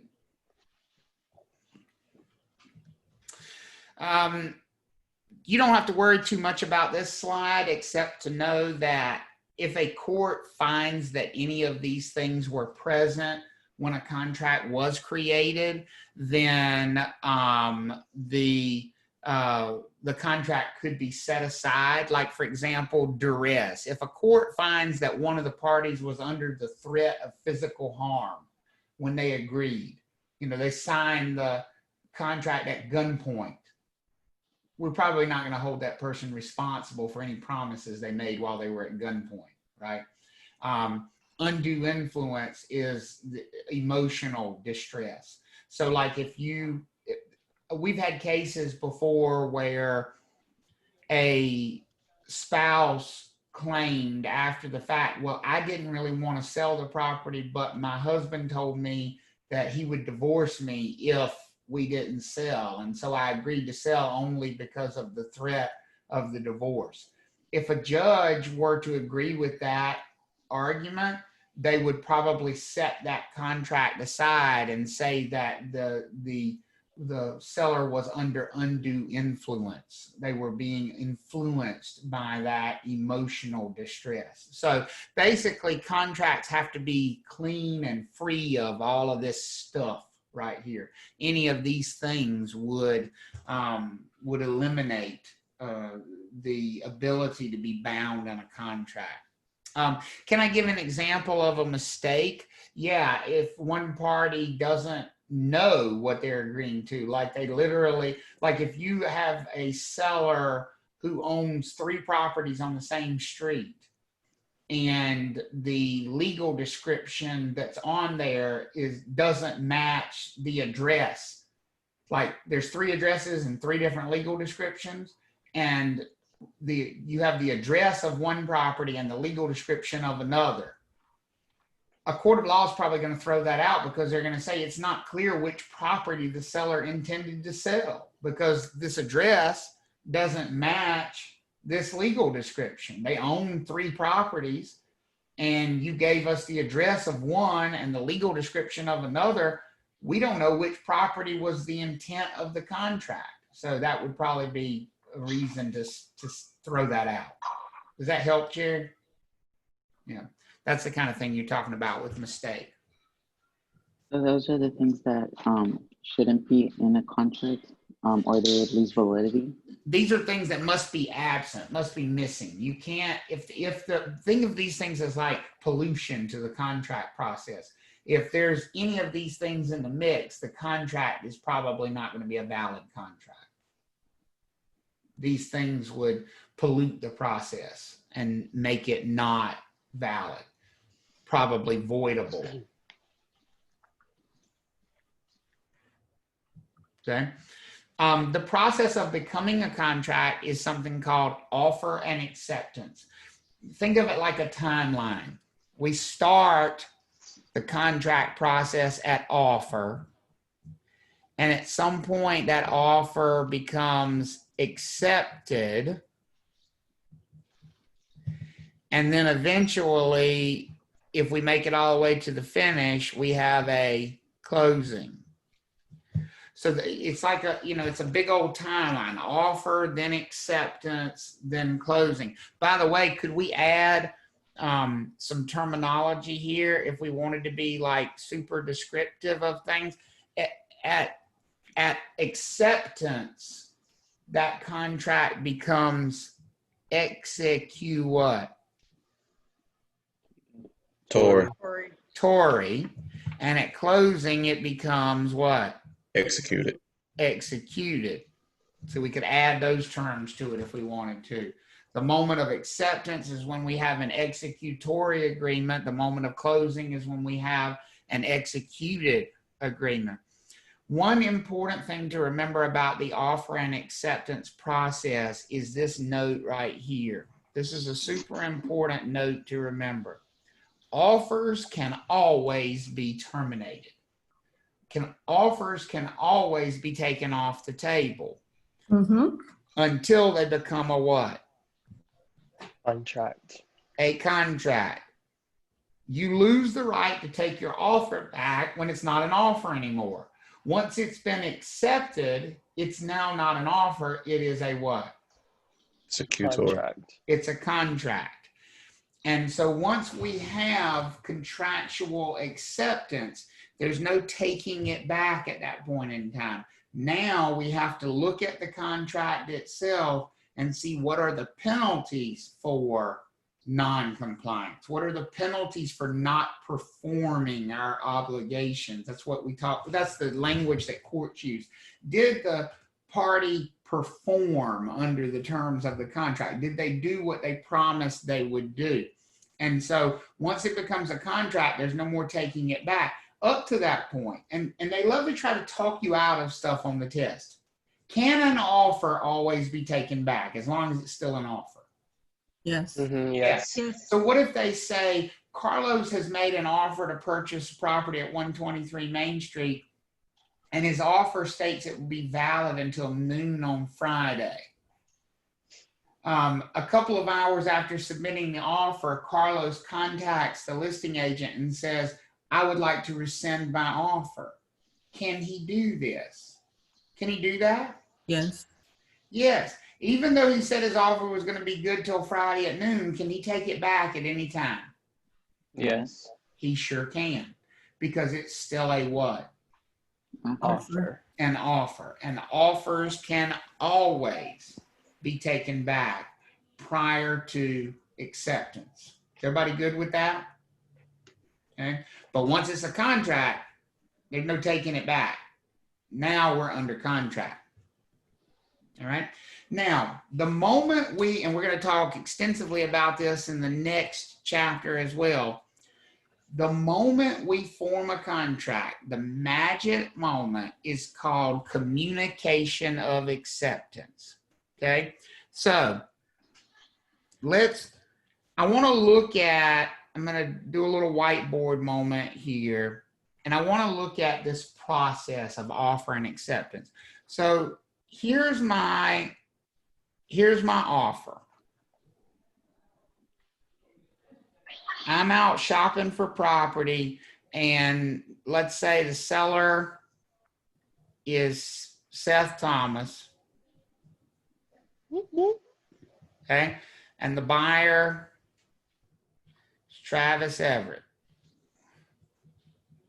And we've got all the terms of, we've got a purchase price of $400,000 here and a closing date of October 1st and, a $10,000 earnest money deposit. So all of this is on our offer. Now, here's how we're going to know this is an offer. When down at the bottom, there's a place for Seth Thomas to sign. Okay. Why that doesn't want to erase. And then there's a place for Travis Everett, the buyer, to sign. Here's how we know it's an offer. It looks like this. How do we know that's an offer, not a contract? Because it doesn't have the other signature. It doesn't have the other set of signatures. Does that make sense for everybody? Okay. Now, if I was labeling these people, Travis is the offeror. Does it make sense that he is the one making this offer? Does that OR make sense to Yeah. everybody? Right? Yes. He's making that offer. So what do we call Seth over here? He is the offer what? E. E. He is the offeree. And we know it's an offer because it's only been signed by which party? The offeror. The offer. Offeror. Is everybody with me on that? Mm-hmm. Now, if we send it to Seth and he decided, okay, that looks like a good deal to me, and then this happens, is this an offer or is this It's a now contract. a contract? Which one is it now? Contract. It's a contract. It's both This agreed. and looks signed. like a contract to me because it has the signature of both the offeror and the offeree. Is everybody with me on that? Yeah. This process is called offer and acceptance. The portion called offer is done by the offeror. They make the offer. Who makes the acceptance? Offer. The offeree does the acceptance. The one receiving the offer. Okay. And this would become an executory contract. It's not executed because it's not what? Closed. There's still It's things not to be closed. done. Closing, yeah. We still have things that have to happen here. We're not closing until October 1st. This is an executory agreement. Does that make sense for everybody? Right. Okay. So we have an executory contract. What if I were to tell you it could look exactly like this and still be an offer? That shouldn't happen. Well, it shouldn't, but it could. And here's why. Everybody's name that you see down here has to know that the other side has signed it. So the moment Seth signed it was not enough. You had to notify you. We have to notify the offeror that their offer has been accepted. We have to have what we refer to over here as communication of acceptance. So the offeree signing it is not quite enough. Are we really close to having a contract the moment the offeree signs the offer? Yeah. Yes. We're really close, but we're not quite there yet. And this is going to come up with a bunch of test questions. Super important topic right here. When do we actually say, okay, now we're under contract? When we do what? What's the next step after the offeree signs it? Communicate it. Tell the offeror. Communicate back to who? The offeree. Offeror. Offer or. Right. Or. So here's what an offer always looks like. Think of it like a tennis match. You have the offeror over here and the offeree here. Here's what an offer looks like. Offer gets made. Offer gets accepted. Do we have a contract yet? No. No. Not yet. What do we have to do? Communicate back to Back to the offeror. Communicate back. We have to complete that circle. We have to tell the offeror your offer has been what? Accepted. Accepted. When you communicate back to the offeror that their offer has been accepted, at that moment, that's when a binding contract is formed. Now, here's the interesting thing. Communication of acceptance doesn't actually mean sending them a copy of the signed agreement. Now, that would be communication of acceptance, clearly. But could we just call them and say, your offer's been accepted? Do you think that would be enough? Yes. It is. It is. Any type of communication of acceptance. So if we were to call Seth back and say, well, your offer's been accepted, boom, right there. That forms a contract. How about if we send a text message that says, we've accepted your offer? Would that count as communication of acceptance? Yes. Yes. Yep. How about if we were to sign the contract and drop it in the mail to Seth? Would that be a form of communication, sending it via U.S. Postal Service? Yes. Yes. It would be. Yes. And here's the interesting thing. You're about to learn something now. We'll lay the knowledge on you right here. I'm laying it on thick. With all those forms of communication, it doesn't matter if the offeror actually hears it. It doesn't matter if they've read their email. It doesn't matter if they've listened to the phone message. It doesn't matter if they've opened the mailbox and seen that contract in there. What matters is that the communication was sent. It's under contract the moment the communication is sent, not the moment the communication is what? Received. Received. So let me ask you this question now. And this is, I haven't even talked about something called the mailbox rule yet, but here's the beauty of it. You don't need to talk about the mailbox rule to understand the mailbox rule. If I were to sign Seth's offer, he's the offeror, he makes an offer to me, I sign it, I accept it, and I put it in an envelope, put a stamp on it, and drop it in my mailbox down there at the street. Mm-hmm. Is it going to be several days before he sees that thing to know he's under contract? Yes. Yes. It is. But when is he under contract? When The it's sent. moment you sent it. As soon as The you drop moment it. you put it in the Minute I mailbox. put it in the mailbox, because that's when the communication is what? Started. Created. Sent. It's the moment it's sent. So if I'm communicating via email, is it when they read their email, or is it the moment I send the email? When you The send it. moment you you sent hit it. The send. moment we send the email. If it's a text message, does it matter that they have, because this happens real life in the business. You get people that call you and say, I want to pull my offer off the table. And you have to go to them, I'm sorry, I hate to be the one to inform you, but you can't, because your offer's not an offer anymore. We're under what? Contract. Under Contract. contract. What do you mean I'm under contract? I can't be under contract. I didn't know I was under contract. Well, you better look at your damn text messages, because I sent you one 30 minutes ago that said your offer was what? Accept. Accepted. And they can And we're under whine and contract. cry and fall on the floor and stamp their feet all they want to, but it doesn't matter that they had not seen that text message, because it was under contract the moment that communication was sent. Does that make sense for everybody?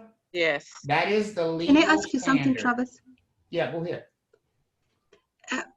Before the offeree gets the offeree, before the seller gets the email, let's say the email, and they have another offer. How does that work? They run the risk of accepting two offers. So they better pay attention to their communication. Okay. Better pay attention. That's always the danger of negotiating with multiple parties at the same time. Voicemail, I saw Seth put voicemail, same thing. Is it when they hear the voicemail or when you record it? When you record When you it. record it. When you record it. It's when you record it. Now, personally, I like to send multiple forms of communication as rapidly as I possibly can. Because of this, because I know it's not when they hear it or when they respond to it, but when I send it, I don't want there to be any debate. So if I am communicating acceptance, I usually send an email, a text, and call all at the same time. Like I am literally like doing it all at one time. Hey, congratulations. Just wanted to know your offer was accepted. Oh yeah, that's the text message you just got from me. Yep, just letting you know in case you got that first. And the I facts. also sent you an email, by the way. So I don't want there to be any question that we've communicated acceptance when we're creating these contracts. Are we all good on that? Mm-hmm. Now, if you're good so far with that, then you're going to be in pretty good shape about these test questions. Here's the only thing that makes it more complex for people. They're going to combine this with an agency question. Because what they're going to want you to know is that these people have legal representatives. If we have the buyer over here, what if we say something like, the buyer has hired Lou of Garner Real Estate to be their buyer's agent? Well, shouldn't we put Lou and Garner Real Estate over here on the team with the buyer? Does that make sense for everybody? Yes. And then it says the seller, Rachel, has listed the property for sale with Sharon of We Get It Done Real Estate. Well, shouldn't we put all those people on the seller side if they're the listing firm? Yes. Does that make sense? Yes. Yes. Here's why that matters. Communication is anything that crosses this line between the parties. Can the buyer communicate directly with Sharon? Is that communication? Yes. Yes. Yes. Can Lou communicate directly with the seller? Is that communication? Yes. Yes. Could the front desk receptionist at Garner Real Estate communicate with the front desk receptionist at We Get It Done Real Estate? Would that be communication? Yes. Yes. Yes. Anything that goes from one side of that transaction to the other is communication. Everybody follow me so far? Mm-hmm. Yes. The buyer has hired Lou of Garner Real Estate to represent her as a buyer's agent in a transaction. She has written up an offer, and that offer has been submitted from Lou over to Sharon, who is the listing agent at We Get It Done Real Estate. Okay, so does that arrow accurately represent the communication that's happened so far? Yes. Right? Yes. Sharon presents the offer to Rachel, the seller, who signs it without making any changes. Everybody okay with that? Rachel returns the signed offer back to Sharon's office at We Get It Done Real Estate. Okay.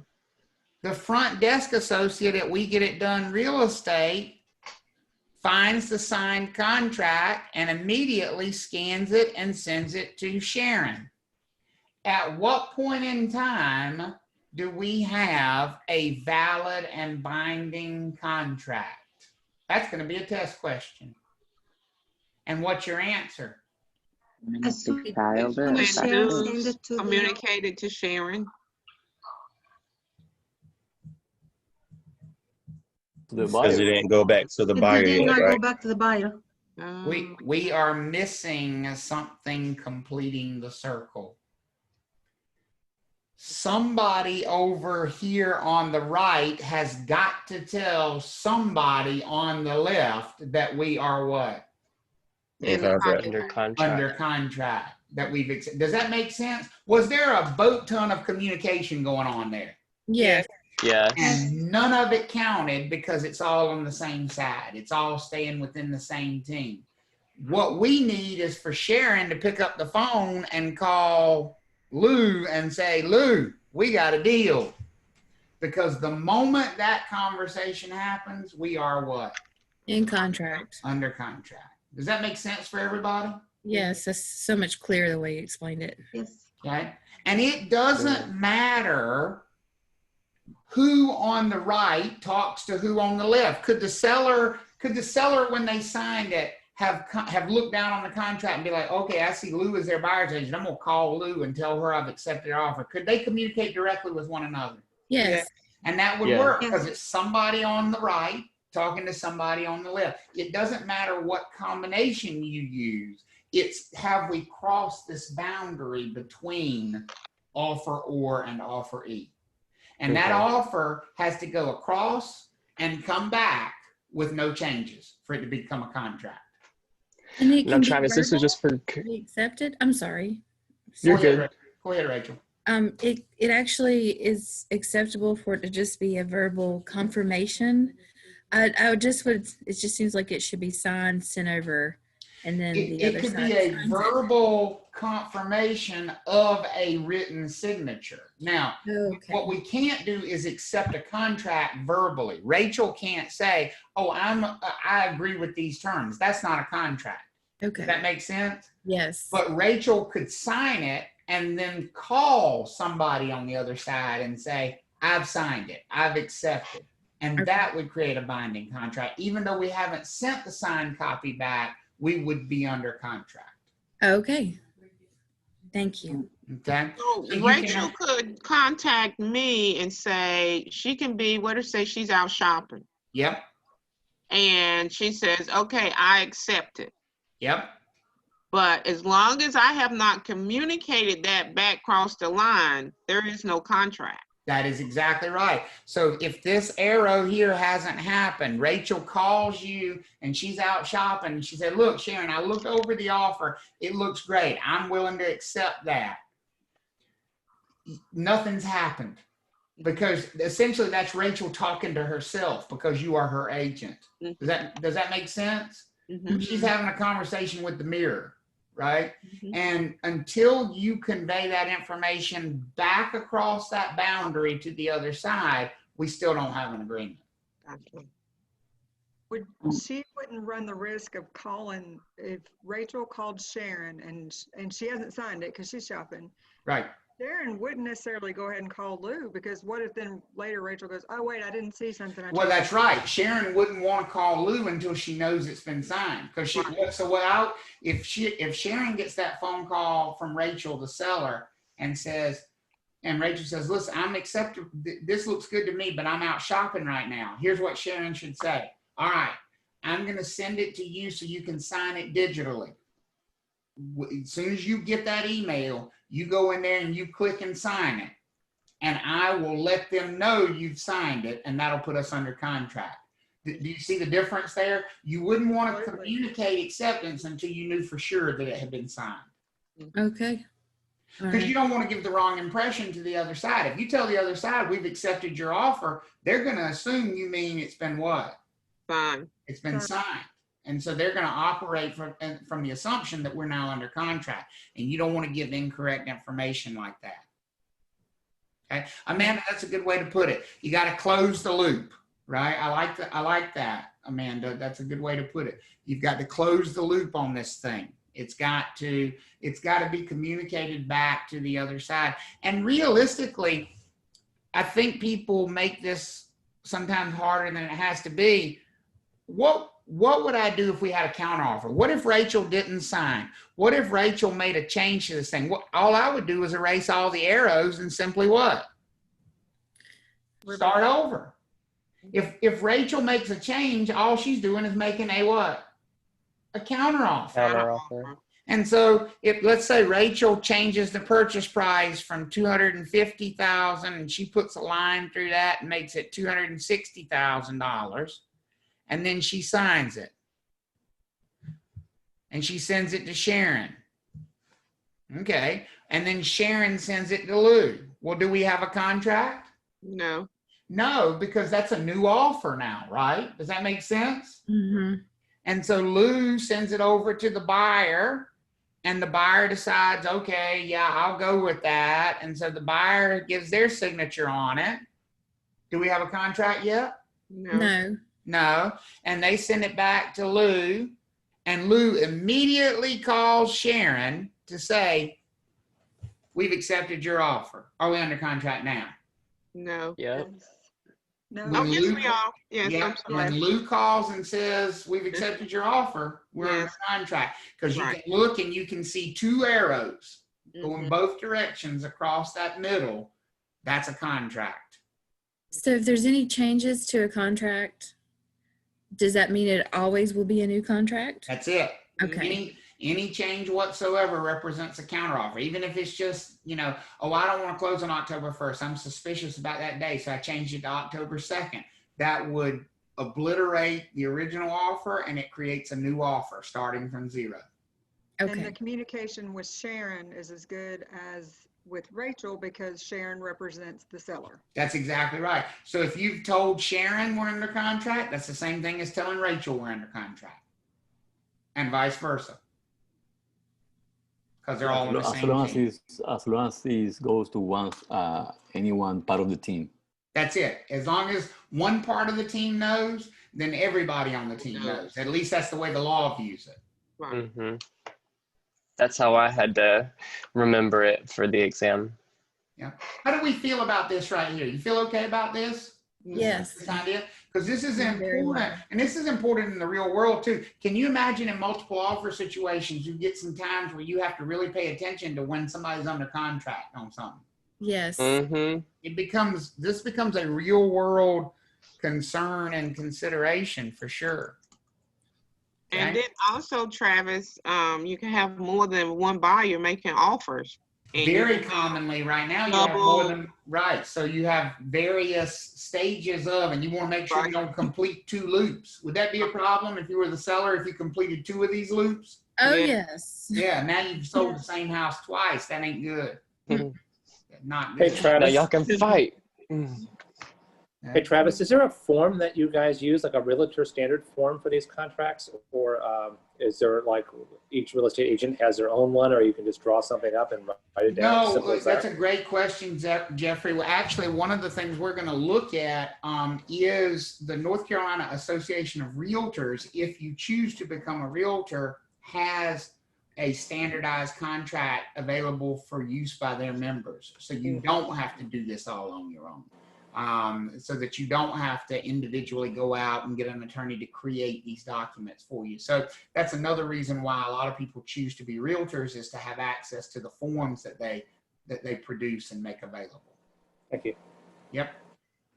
Yep. Travis, I have a question regarding that. If you, like you say, join the North Carolina Realtor, you have access to these forms, then you decide, okay, you don't pay next year, but you have these forms like maybe saved on your computer. Are you able to use those if you're not a member of the North Carolina? No, you have to be a current member in good standing to use any of their forms. It's actually a violation of their copyrighted forms. And so you'd be breaking their copyright law if you use the form when you're not currently a realtor. So that wouldn't board any transactions that No, the transaction would still be a viable agreement between the two parties, but the agent could be sued by the Association of Realtors for using their forms inappropriately. When not being, okay, gotcha. Exactly. Okay. As we said, offers are valid until they become a contract or until they are otherwise terminated. A counteroffer does terminate the offer. A counteroffer is a rejection. That's the way you should always think of a counteroffer. If you receive an offer and you make a counteroffer, effectively what you're saying is, I reject your offer, but here's another offer in its place. Here's why that's key. There's no going back from that. If somebody makes a counteroffer and then they don't get the answer they're hoping for, sometimes they want to go back and say, oh, I was kidding, I'll accept your original offer. Can you accept somebody's original offer after you've made them a counteroffer? What's the answer? No. Because the minute you made a counteroffer, you shot a torpedo through their offer. Yeah, it boarded the original. It goes away. Counteroffers take that original offer away. As far as how to transmit offers and how to create offers, any available method is fine. You can send them electronically. They can be signed digitally. All of that is acceptable. That meets the requirement that they be in writing. So on the test, don't let them throw you off from that. Can we use digital signatures? Yes. Yes. Yes. We can use electronic means of communication. So you could have a scanned version of, let's say they printed it on paper and signed it and you scanned it. That would work. How about a digital Anything has signature? ink on it. How about a digital signature that was never on paper at all? You sent them a digital document, they clicked on a box and signed it that way. Would that work? Yes. That does. All of that is enforceable in a court of law. And in fact, that has become by far the most common way of doing it. Thank goodness. I mean, when I first got into the business, I'm old and we still had to do what we called wet signatures, wet ink signatures. Yeah. And we needed multiple original signature documents. So like when we had a contract, we needed 6 copies signed of everything. And you had to take the physical document because you couldn't even use a scan of it. You had to actually take the physical contract from one place to another to get all the signatures. You know how slow that is? That's when the slow, probably. messengers. That's when the messengers have a job. You know, the motorcycle messengers. That's right. You couriers and all those people. We used to have couriers that came to our office twice a day to pick up contracts and take them to other offices around town so we could get the signatures on these things. And then they came along and they made it legal to use electronic documents, and it was wonderful. We had electronic documents, but we couldn't use them. They weren't legal. They had to pass laws that made them legal. It's funny you say that, Travis, because when I was at the firm, we literally had a courier there at designated times of the day for moments like this. Yeah, that's exactly right. In the legal profession, they still have to use a lot of wet ink signatures, and it's super annoying. It drives you crazy, you know, because you missed the courier by 3 minutes. It's like, ugh, you know, like. Or you're waiting on a signature. You have to wait, and you have to pay them to wait. Yeah, exactly. And yes, no, Daniel, I don't want to borrow your fax machine. I'm done with this. Don't give you the cord. I have another important question. Go ahead. So if you, say you would like to play poker, and you get this offer. I do like to play poker, by the way. Okay, well then this is a great question for you. You get this offer, and it expires, say, in 3 days, okay? But you want to say, I'm going to see if this buyer will pay me a little bit more, or seller, whatever. So you give a counter offer, but that offer that they gave is still 3 days before it expires, and they don't accept your counter offer, and you say, yeah, I'm going to have to take this original offer. You can't do that anymore? No, because the moment you make a counter offer, legally counter offers constitute a rejection of the original offer. Okay. And so they would have to come back and basically resubmit their original offer for you to be able to accept it again. I see. Okay. So I'm going to show us clear on that. Thank you. Yep. No bluffing. Travis, notaries still have to follow that tortoise sort of way of getting documents signed. For the most part, we've actually, and I think this is going to be one of those things that sticks around. You have to pay attention and see if it does. We've actually authorized electronic notarization during the COVID thing. Right now, it is possible for notaries to witness people sign in this format. They can Zoom and watch them sign. Yeah. And I actually think that's going to be something that sticks around after this is over. Yeah, I hope so, because I'm a notary, and like I said, before COVID, that was the issue you had. Oh, it's such a pain. A pain. And if you're a notary, let me give y'all a little secret. If you're a notary, don't tell anybody. Don't do it. Because your life will be miserable the rest of your life, because everybody and their brother wants you to notarize a boat title or this car or that thing or that, and they come and you can only charge $5. That's all you can charge max for notarizing something. Just don't. If you become a notary, don't tell anybody. Just keep it a secret. Keep it off Facebook. Because everybody wants stuff notarized. Okay. We talked about the fact that real estate sales contracts have to be in writing, and that is according to the statute of frauds. in North Carolina. All real estate sales contracts have to be in writing in order to be enforceable. And then this rule down here, which you don't need to know the name of, but you need to know the effect of, it's a very simple rule. If you have an agreement that's in writing, then you can only change it with more what?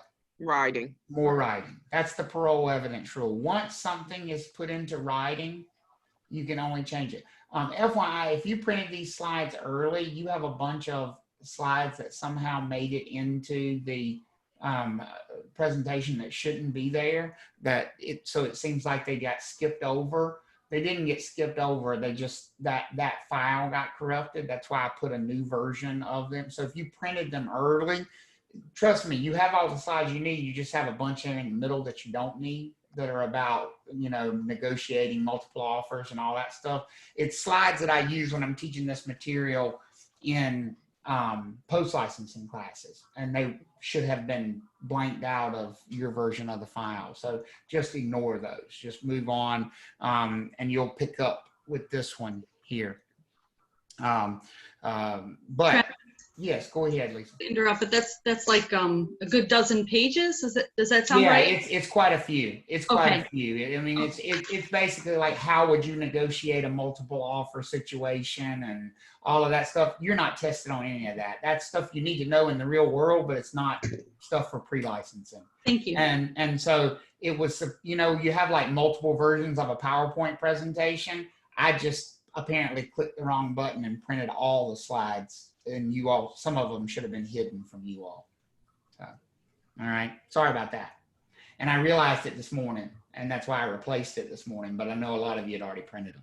So, bill me for the ink. What is the parole evidence rule again? The parole evidence rule is a very simple rule that says once you have a written agreement, verbal changes don't matter. You need written changes. Written changes to written agreements. So, for example, if we have a contract in place and it says we're going to close on October 1st, and we find out we need to have a delay, it's fine to have a phone conversation and say, yeah, we need to delay to October 5th. Is that okay? And everybody agrees on the phone, but it's not going to be binding until we put it into what? Writing. Into writing.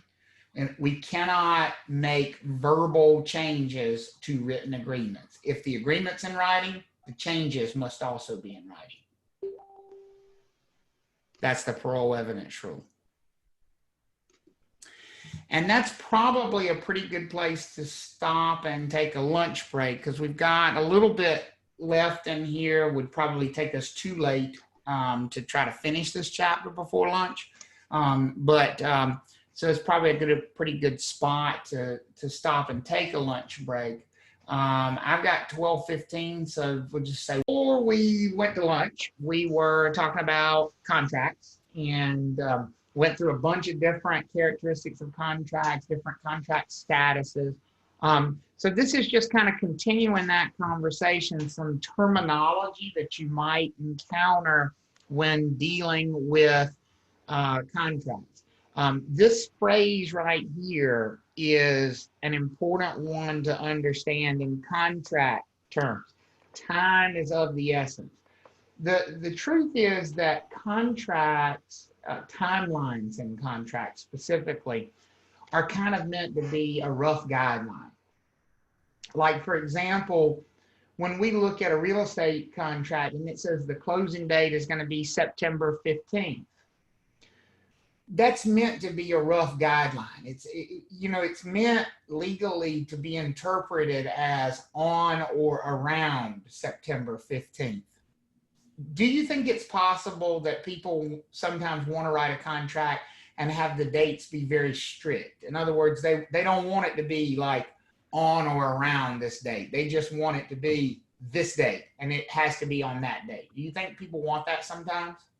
Yes. That's where this phrase comes from.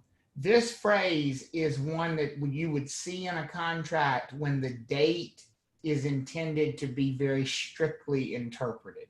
So, like if you ever saw a purchase agreement and it said the closing date is September 15th, time being of the essence, that means you can't close on the 14th. That means you can't close on the 16th. You have to do it on the 15th. Does that make sense for everybody? Yeah. So anytime you're meant to have a very strict interpretation of a date, you would see this phrase, time is of the essence, in the contract in association with that date. So the lease expires December 31st, time being of the essence. That means it expires exactly December 31st. Okay.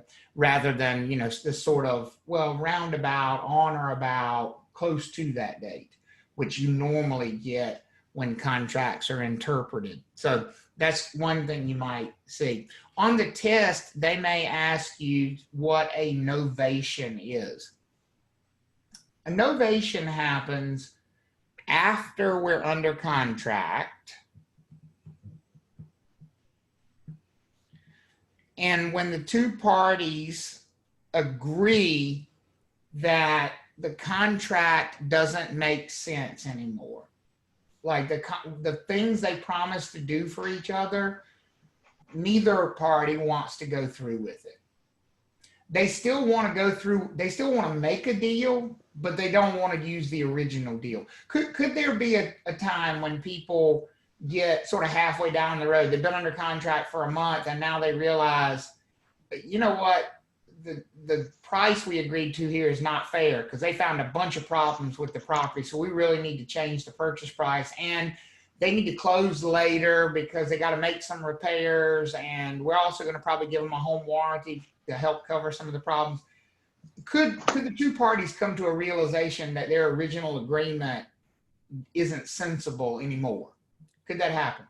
Yes. When they do, rather than going back and trying to individually change like 5 things, 6 things, 10 things on the original contract. I mean, because we could go back and we could put a line through the closing date and initial and date it, and we could change that.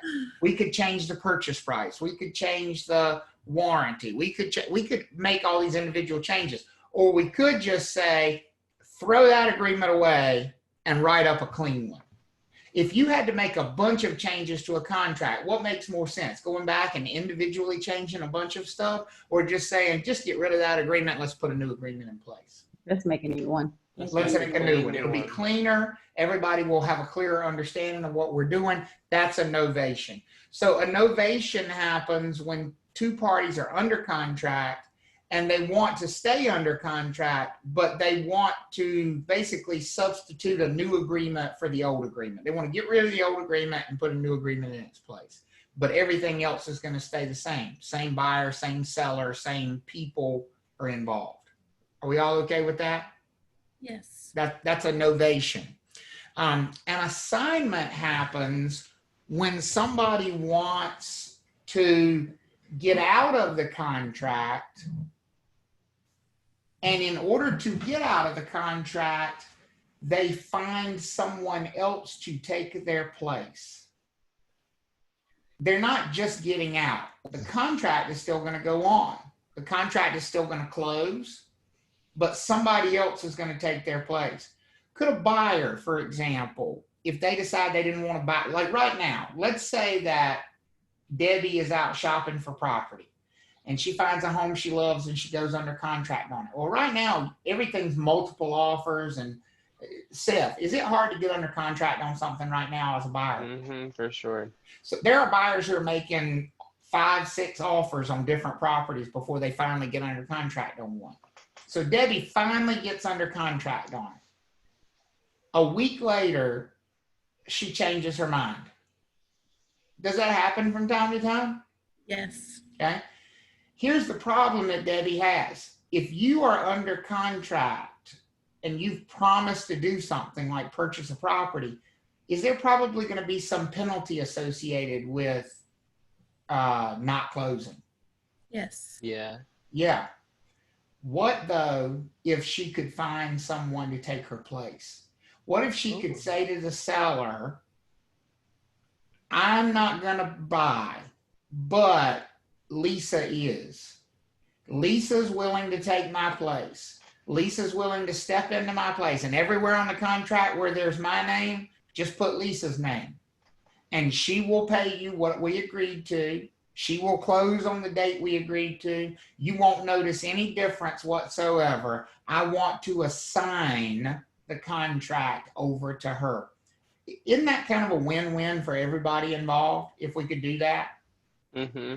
Because then Debbie doesn't have to suffer any penalty for not closing. Lisa gets to buy the property that she wants to buy, and the seller doesn't get harmed by having a breach of contract. Does that make sense for everybody? And so Yes. that's an assignment. An assignment is basically just taking someone's name off of a contract and inserting another name in their place. So if you see that on a test, this happens in leasing quite often. If you think about like commercial leases, sometimes restaurants, for example, might sign a 10-year lease on a space. Is it very common for restaurants to go out of business before they're in business 10 years? Yes. Mm-hmm. Well, they still got a lease on that space. They still owe that rent for that whole 10 years. One of the best things they can do is start looking for somebody to do what? To rent it from them. Contract. Somebody to take their place. Yeah. Somebody to take their place. If they can find another tenant who will basically take over their lease that they can assign their lease to, they can probably get out without owing any further money. They can assign their rights over to that new person. So here's the key to recognizing an assignment. The parties change, but the agreement stays the same. Nothing changes about the contract, but who is on the contract changes. The people change. The agreement stays the same, but the people change. That's an assignment.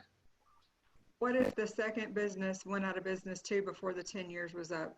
Would the original person be responsible? Then they would probably, most likely not. Usually with an assignment, the first one goes away and the second one steps in. So the second one would be in the same position the first one had been in, trying to find somebody else. Which, the way you phrased it or asked it would be more like a sublease. A sublease is I find somebody to take my place, but if they fail, I'm still responsible for them. An assignment, I'm out of the picture. Once you take over my spot on the contract, I'm gone, and it's all on you. I'm no longer the buyer. That's right. Somebody else is. Okay. A lot of times contracts don't allow assignments. You have to have the permission of the other side to be able to do this, and sometimes you don't have the permission of the other side. How do we end? Discharge means end or terminate a contract. How do contracts end? Well, the best way for a contract to end is something called full performance. Performance means you've done what you promised you would do. So what do you think full performance means? Every party to the contract has what? Fulfilled their promises. Fulfilled their promises. A closing where everybody, in fact, my closing, which I just got confirmation they recorded, so we're closed. Nice, congrats. Thank you. That was a full performance. To my knowledge, everything the seller promised to do, they did. Everything the buyer promised they would do, they did. Nobody had to suck it up and accept less than what they were promised. That's full performance. Does that make sense for everybody? And that's obviously the best way to end a contract, because then we don't have to worry about somebody suing or being upset. Now, you do not need to memorize all of these. Most of them, the name is fairly descriptive. Like, for example, impossibility of performance. What do you think this one down here means? Impossibility of performance.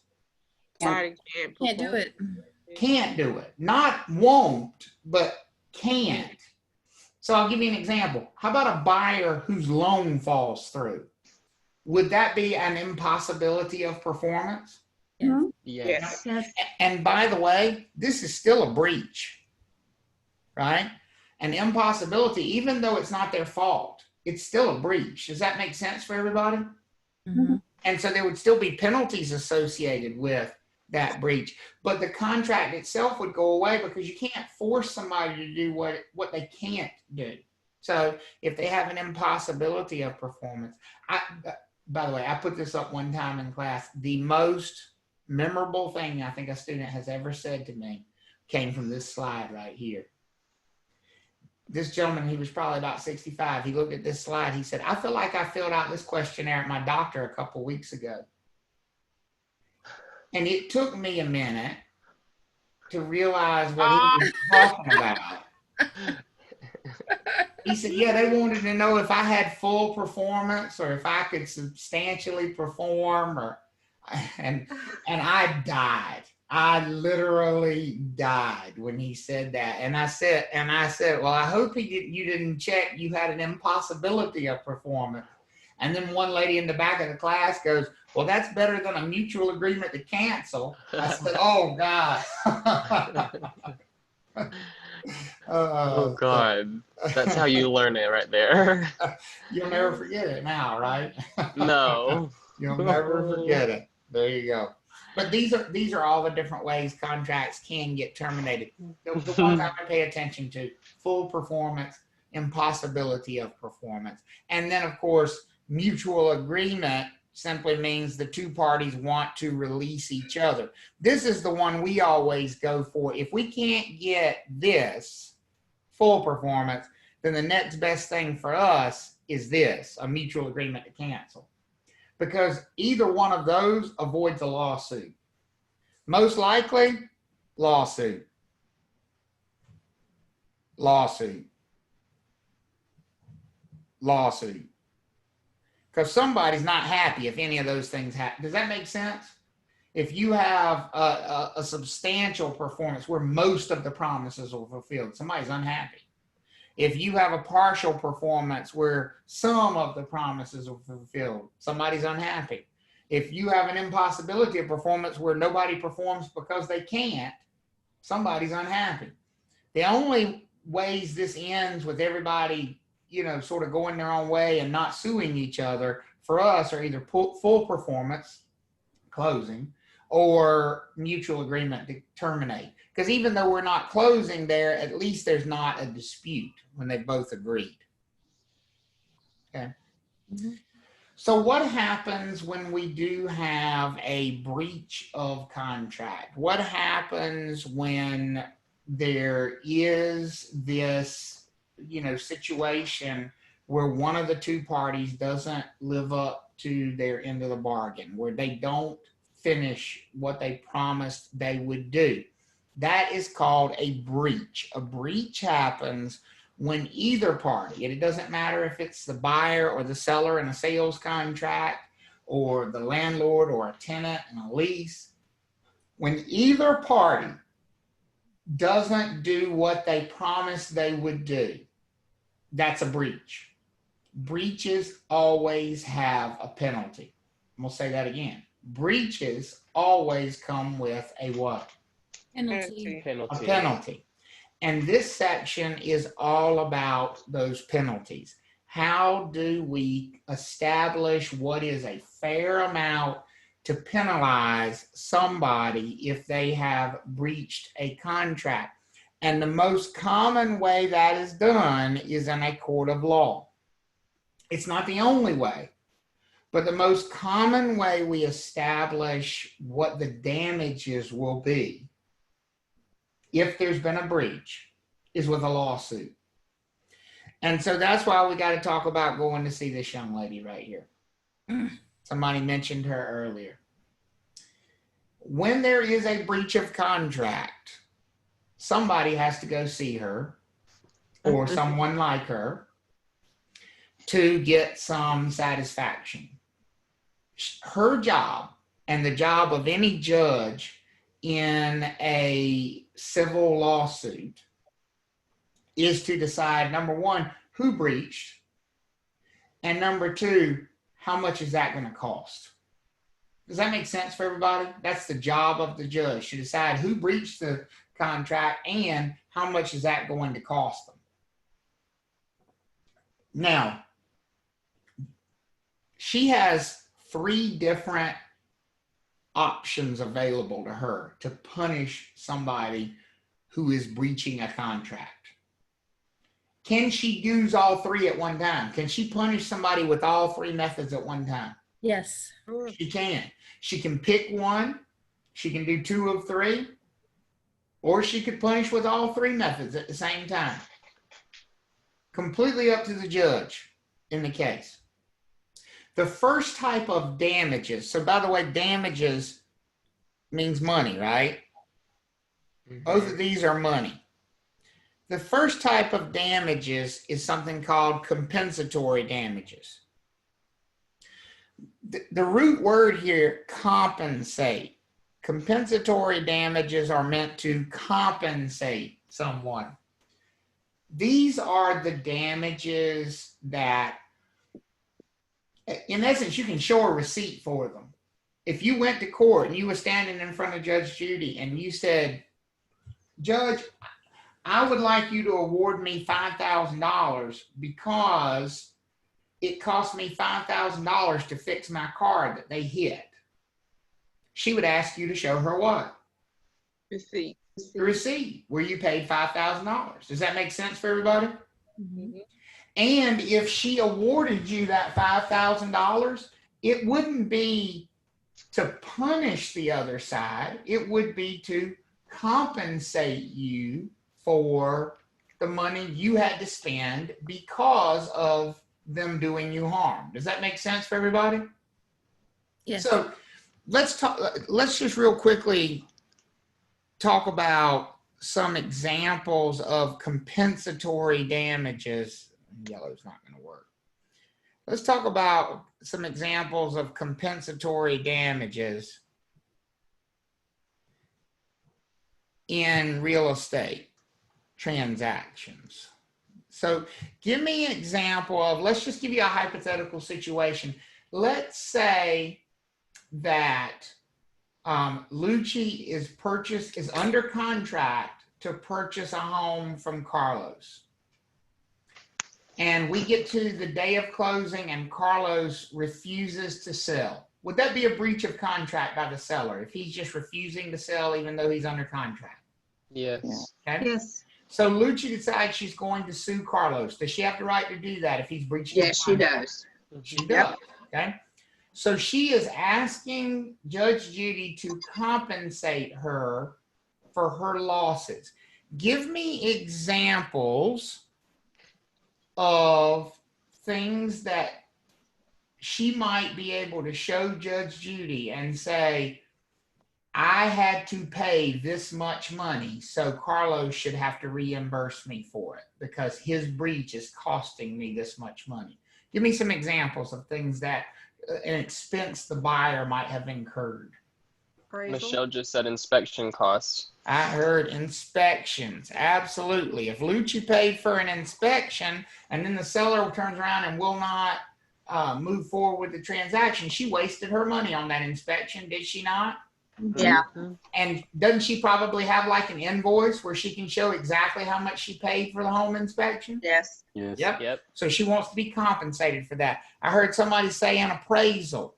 If she had an appraisal performed and she paid for that, could she not bring a copy of that invoice to court with her and say, I need to be reimbursed for this appraisal? Mm-hmm. That's compensatory damages.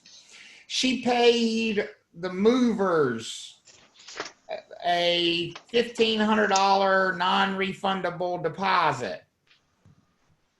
Is she going to lose that money? Mm-hmm. Yeah. Non-refundable. Non-refundable. She lost that money.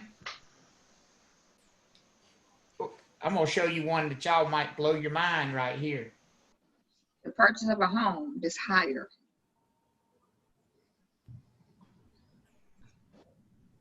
Buyer agent. Commission. Oh, wow. Did she hire a buyer's agent in this transaction? And did she agree to compensate that buyer's agent with a buyer agency agreement? Yeah. Mm-hmm. And did they do their job? Yes. So that firm, couldn't they come after her for their commission? Yep. Oh, wow. And so she could say, Judge Judy, listen, I got this, listen, my agent Travis, he did his job, and I got a contract with him that says I got to pay him $5,000 for representing me as a buyer. So I need to get that $5,000 from the seller, because the seller's the one messing this whole thing up. You know, I got to pay this commission. Could that be compensatory damages as well? Yeah. Exactly. Or Right? if you bought it from a first, Those are bit all of- examples yeah. of potential compensatory. Are we all understanding that? Yeah. Here's the big thing. On every one of these, could Lucci show some sort of a canceled check, an invoice? Could she prove the exact dollar amount of each one of these things? Yeah. Yes. And that's what makes them compensatory damages. Okay? Those are compensatory damages. Now, there's another type of damages that is entirely different than that. Let's talk about these damages for just a second. Consequential damages. And Candace put in there, I'm sorry, I missed it.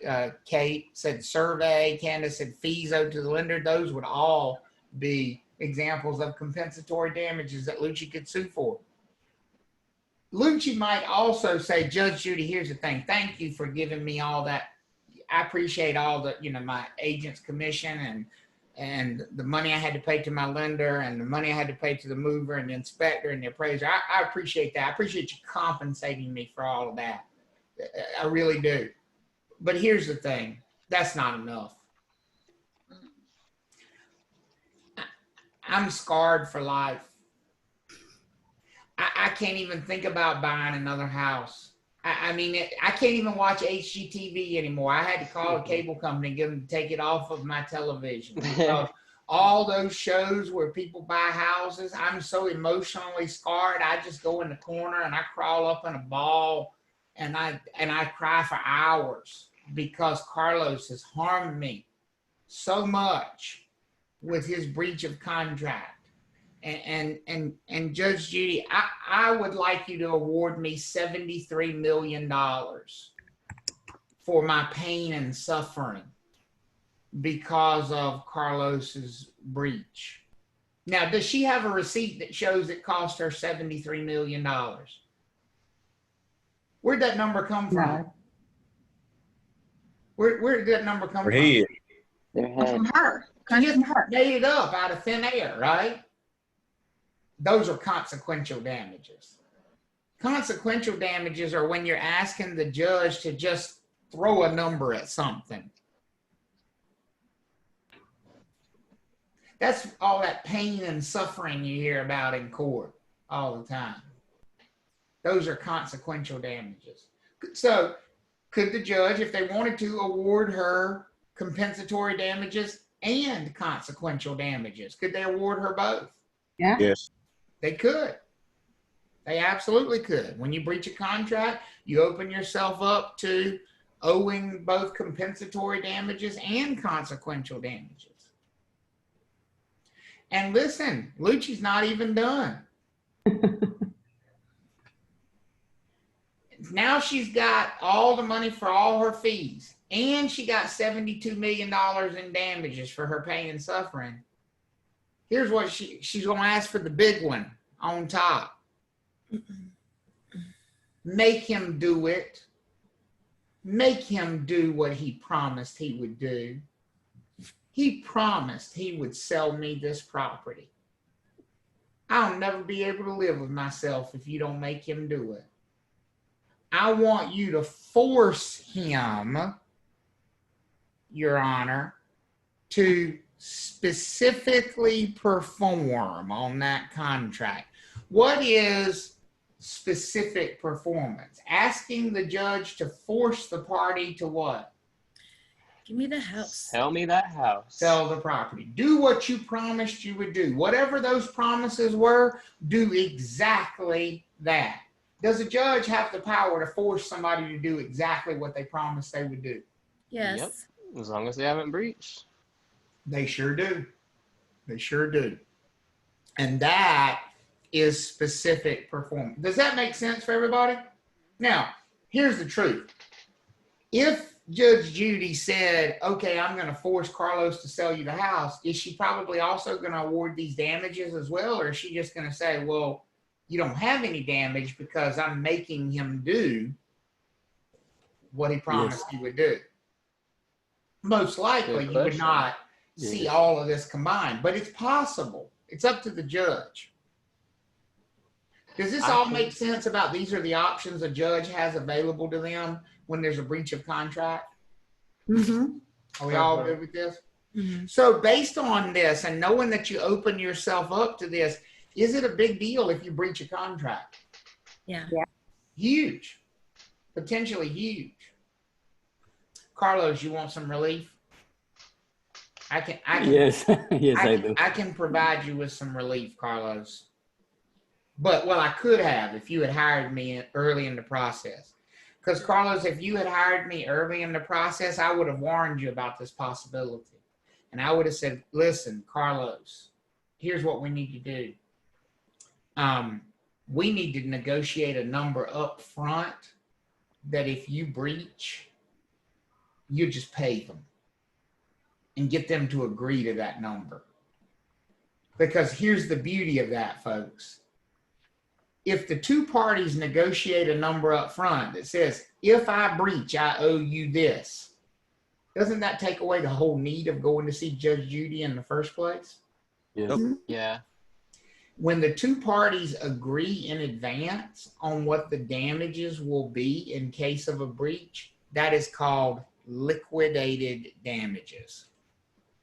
Liquidated damages are damages that are agreed in advance before the breach happens, where both parties have basically said, okay, I understand there's a possibility there might be a breach of contract.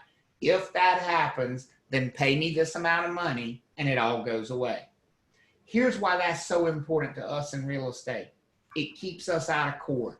How often do you think we have breaches of contract in real estate? I'd love to tell you it never happens, but I'd be lying. Do you think we deal with breaches somewhat regularly in real estate? Yes. We do. And we don't want to go to court, folks. So almost all of our real estate contracts are set up with some amount of money that says, if there's a breach, this amount of money will serve as liquidated damages, which means there can't be a lawsuit because neither party has the right to sue for more, because they agreed that they would take that amount. Does that make sense for everybody? It's like saying in advance, I know this is all I'm going to get if there's a breach, and I'm okay with that. So if that's on the buyer side, they would probably lose their earnest money, but what would the seller necessarily put? Great point, Cherry. So most of the time for buyers, what is their liquidated damages? If we put it in a contract, it's usually their earnest money deposit. The truth is, we almost always set up liquidated damages for the buyer and almost never set it up for the seller. Most sellers, if they breach, are wide open to lawsuits. Most buyers are not in real estate transactions. Because most of the time, the buyers pay a deposit that says, basically, if I breach, you keep my deposit as liquidated damages. But we don't make the sellers put up any money in advance. Now, I have had sellers that ask me about lawsuits, and I said, we could do it that way. And the seller said, well, how do we do it? I said, well, you'd have to put up a deposit too. They said, well, I would have to put up a deposit. I'm not buying anything. I said, because in case you breach, you would need to have that money available to pay for the breach. And so I actually had a seller one time who put up a $10,000 earnest money deposit of their own. The buyer put up a $10,000 earnest money deposit that got held in a trust account. The seller put up a $10,000 earnest money deposit, and we had an attorney write the contract that said if either party breaches, they keep the other party's deposit as liquidated damages, and that's the end of it. So here's what we knew. No matter who breached, there was not going to be any what? Lawsuit. Any lawsuits.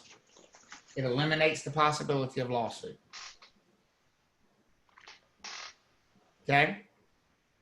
Yusra, To your question, it's one of the exact reasons we use tenant security deposits in rentals. It's why we use earnest money deposits in sales transactions. It basically is a type of fix or remedy that is the easiest to deal with in the event of a breach. And yeah, Kate, I would highly recommend you always deal with, whenever possible, liquidated damages, because you do not want to end up there.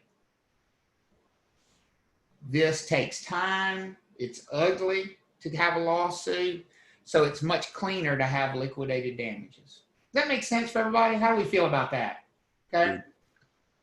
And the reason they're on different screens, why are all these grouped together? Because these all happen as a result of a what? Lawsuit. A lawsuit. These are all decided by a judge. This one doesn't have a lawsuit involved. There's no lawsuit for liquidated damages. It'll be agreed to in writing at the time the contract is formed. All right?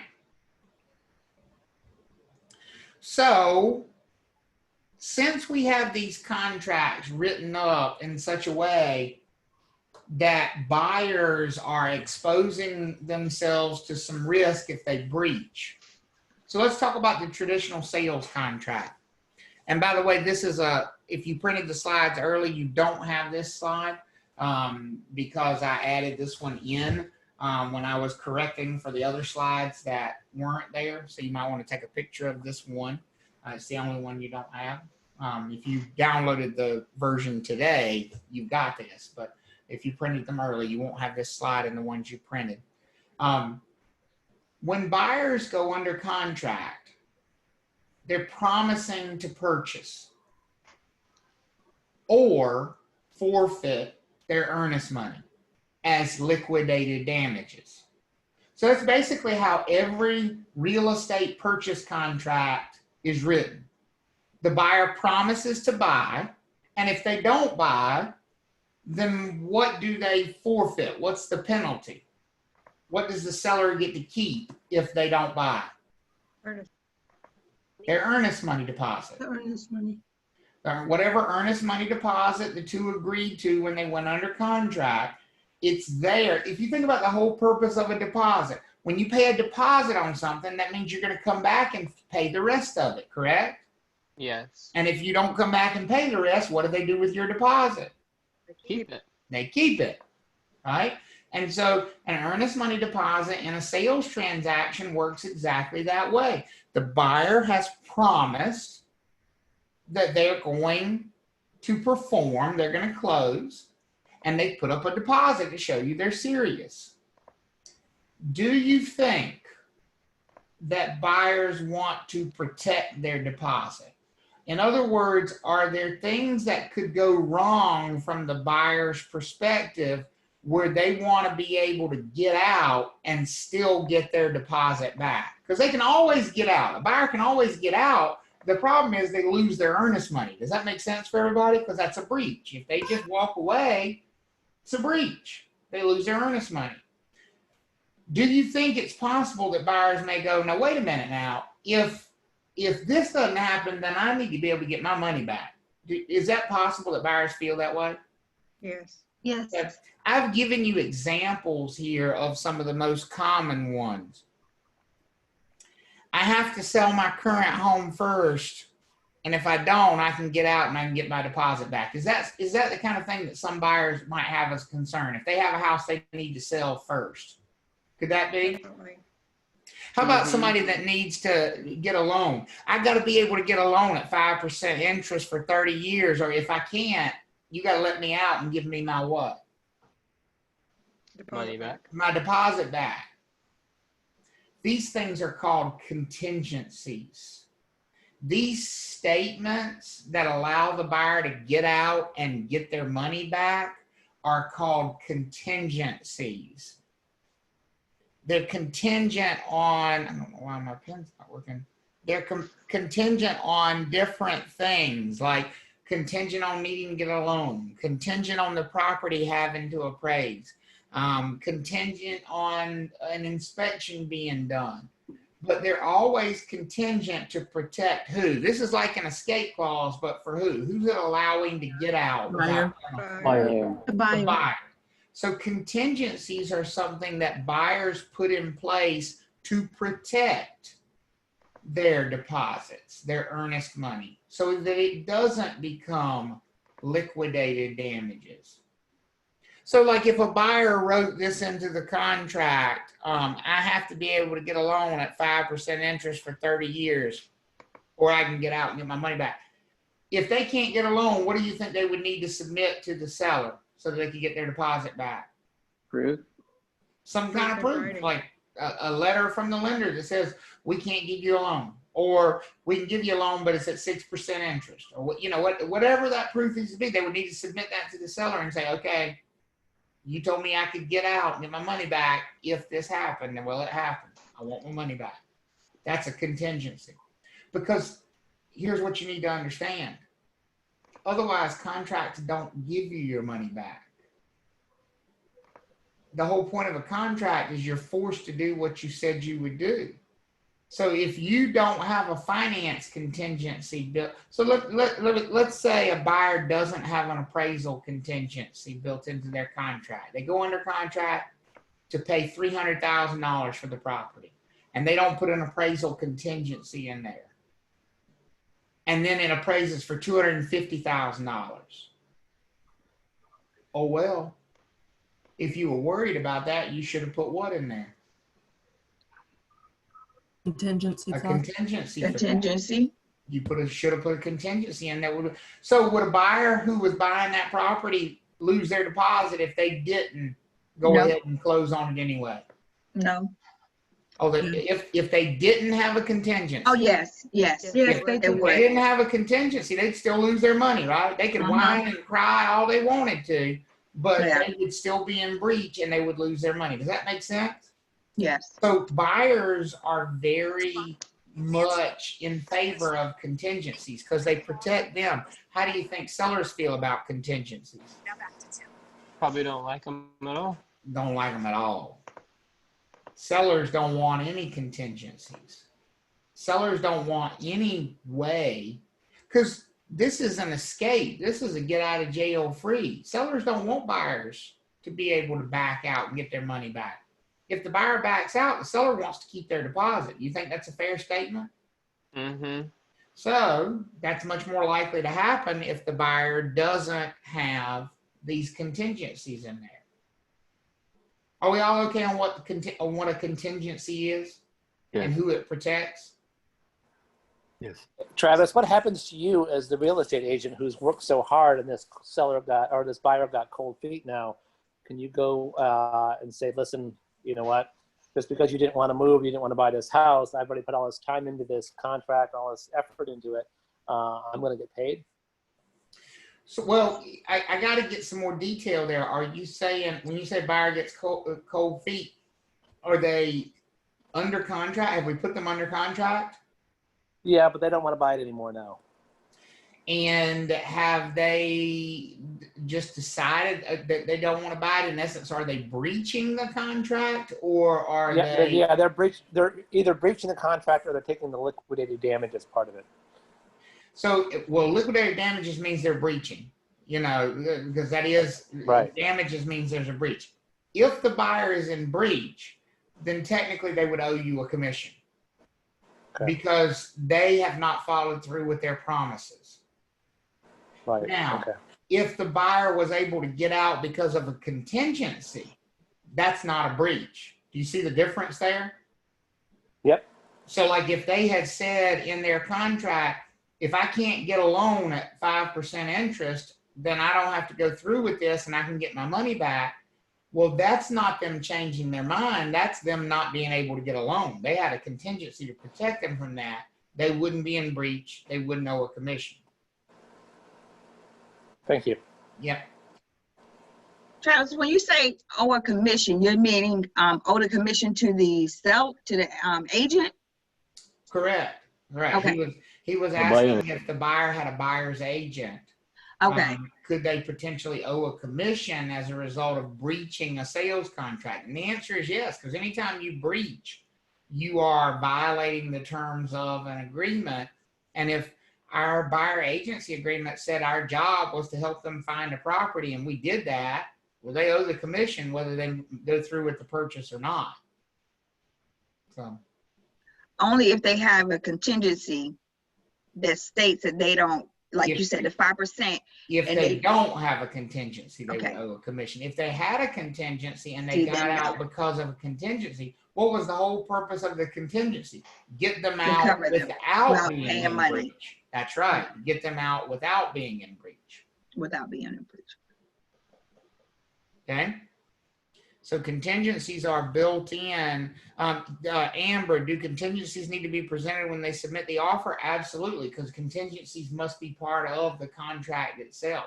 These are, so in this environment where you've got multiple offers and sellers are considering multiple offers, could contingencies make the difference between one buyer's offer being accepted and another buyer's not? If you've got two offers that come in and one has no contingencies and the other one says, well, I have to be able to sell my house first, and if I can't sell my house, then I don't owe you anything, you're going to give me my deposit back, and the other one doesn't have that statement in there.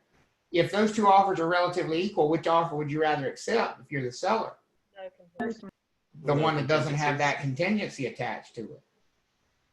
Because you don't want that buyer to have that sort of escape clause, that get out of jail free ability. Are we all okay on that? Yeah. Okay, good, good. As far as and this is the last thing in this chapter, as far as we go, where's it? This is the last slide. We are not allowed to create contract documents. What we are allowed to do is fill in the blanks on pre-printed forms. To create contract documents, like to actually write all, when you look at, so, you know, I'll just show as an example. I'm going to pull up an offer to purchase and contract form here.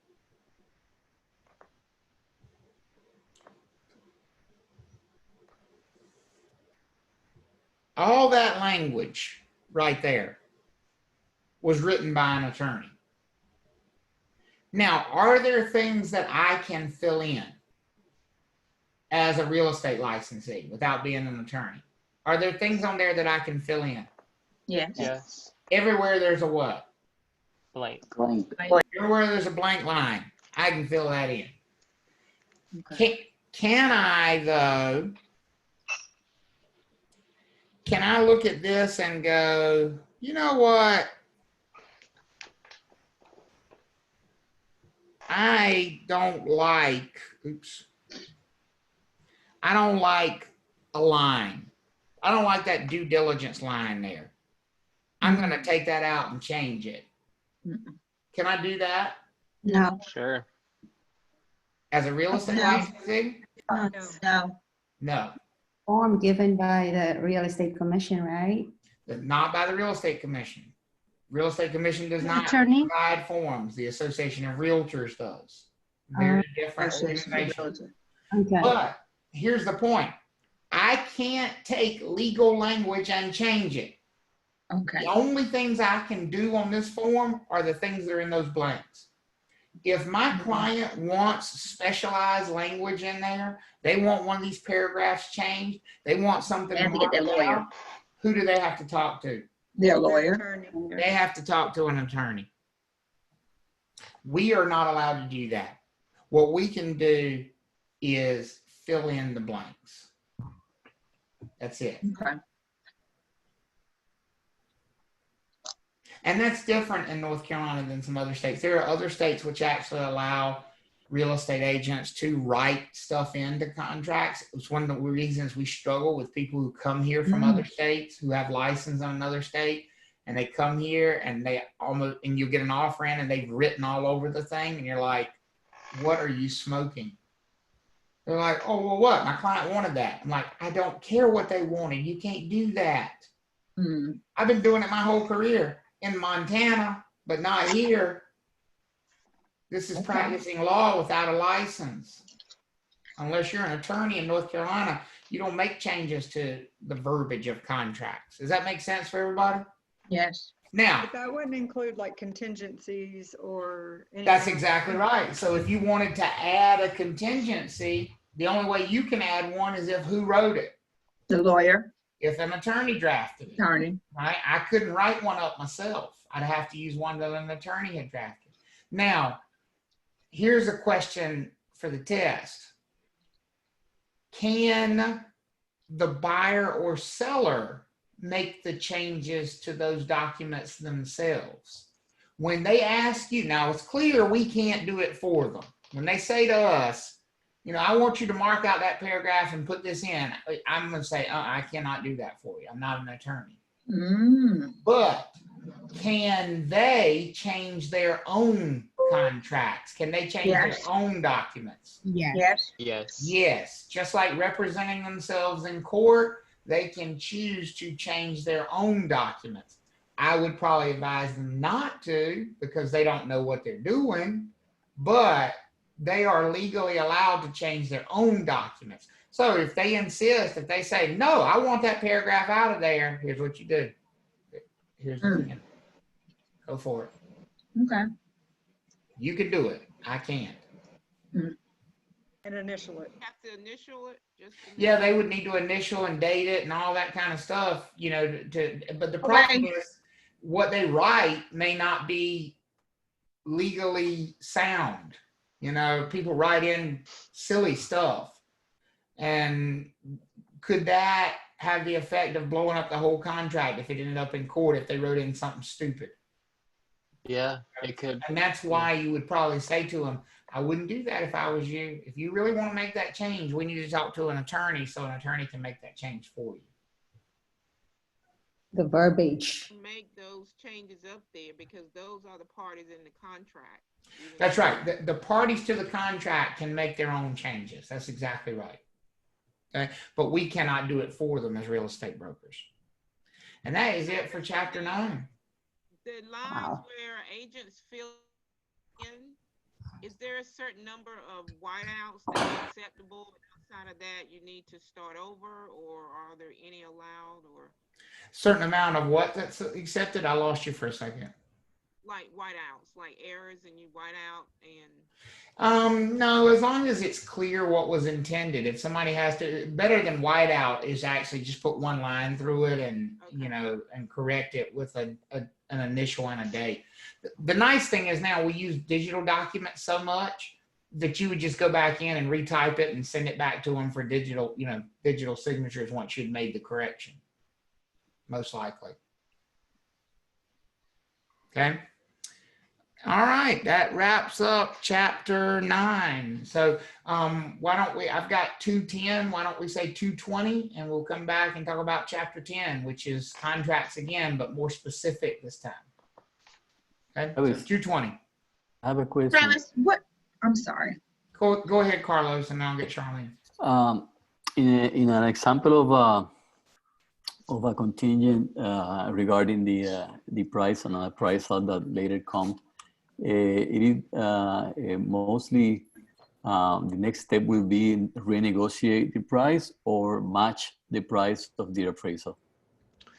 Contingencies can be written in a multitude of different ways. The most common way to have an appraisal contingency is to say that if the property doesn't appraise, that the seller will either lower the purchase price to the appraised amount or the buyer can get out and get their money back. That's the most common way to have a contingency for appraisal structured, but that's assuming there is one at all. Oh, my strong. Go ahead, Charlene. I was going to ask, earlier this morning you were saying the chapters that we definitely need to study in order to pass the real estate exam. Yep. You said 7, 8, 9, 10, and 14, 15. 14, 15. And then the North Carolina law. Right. That's right. Yep. Gotcha. Thank you. Okay. You're welcome. 220.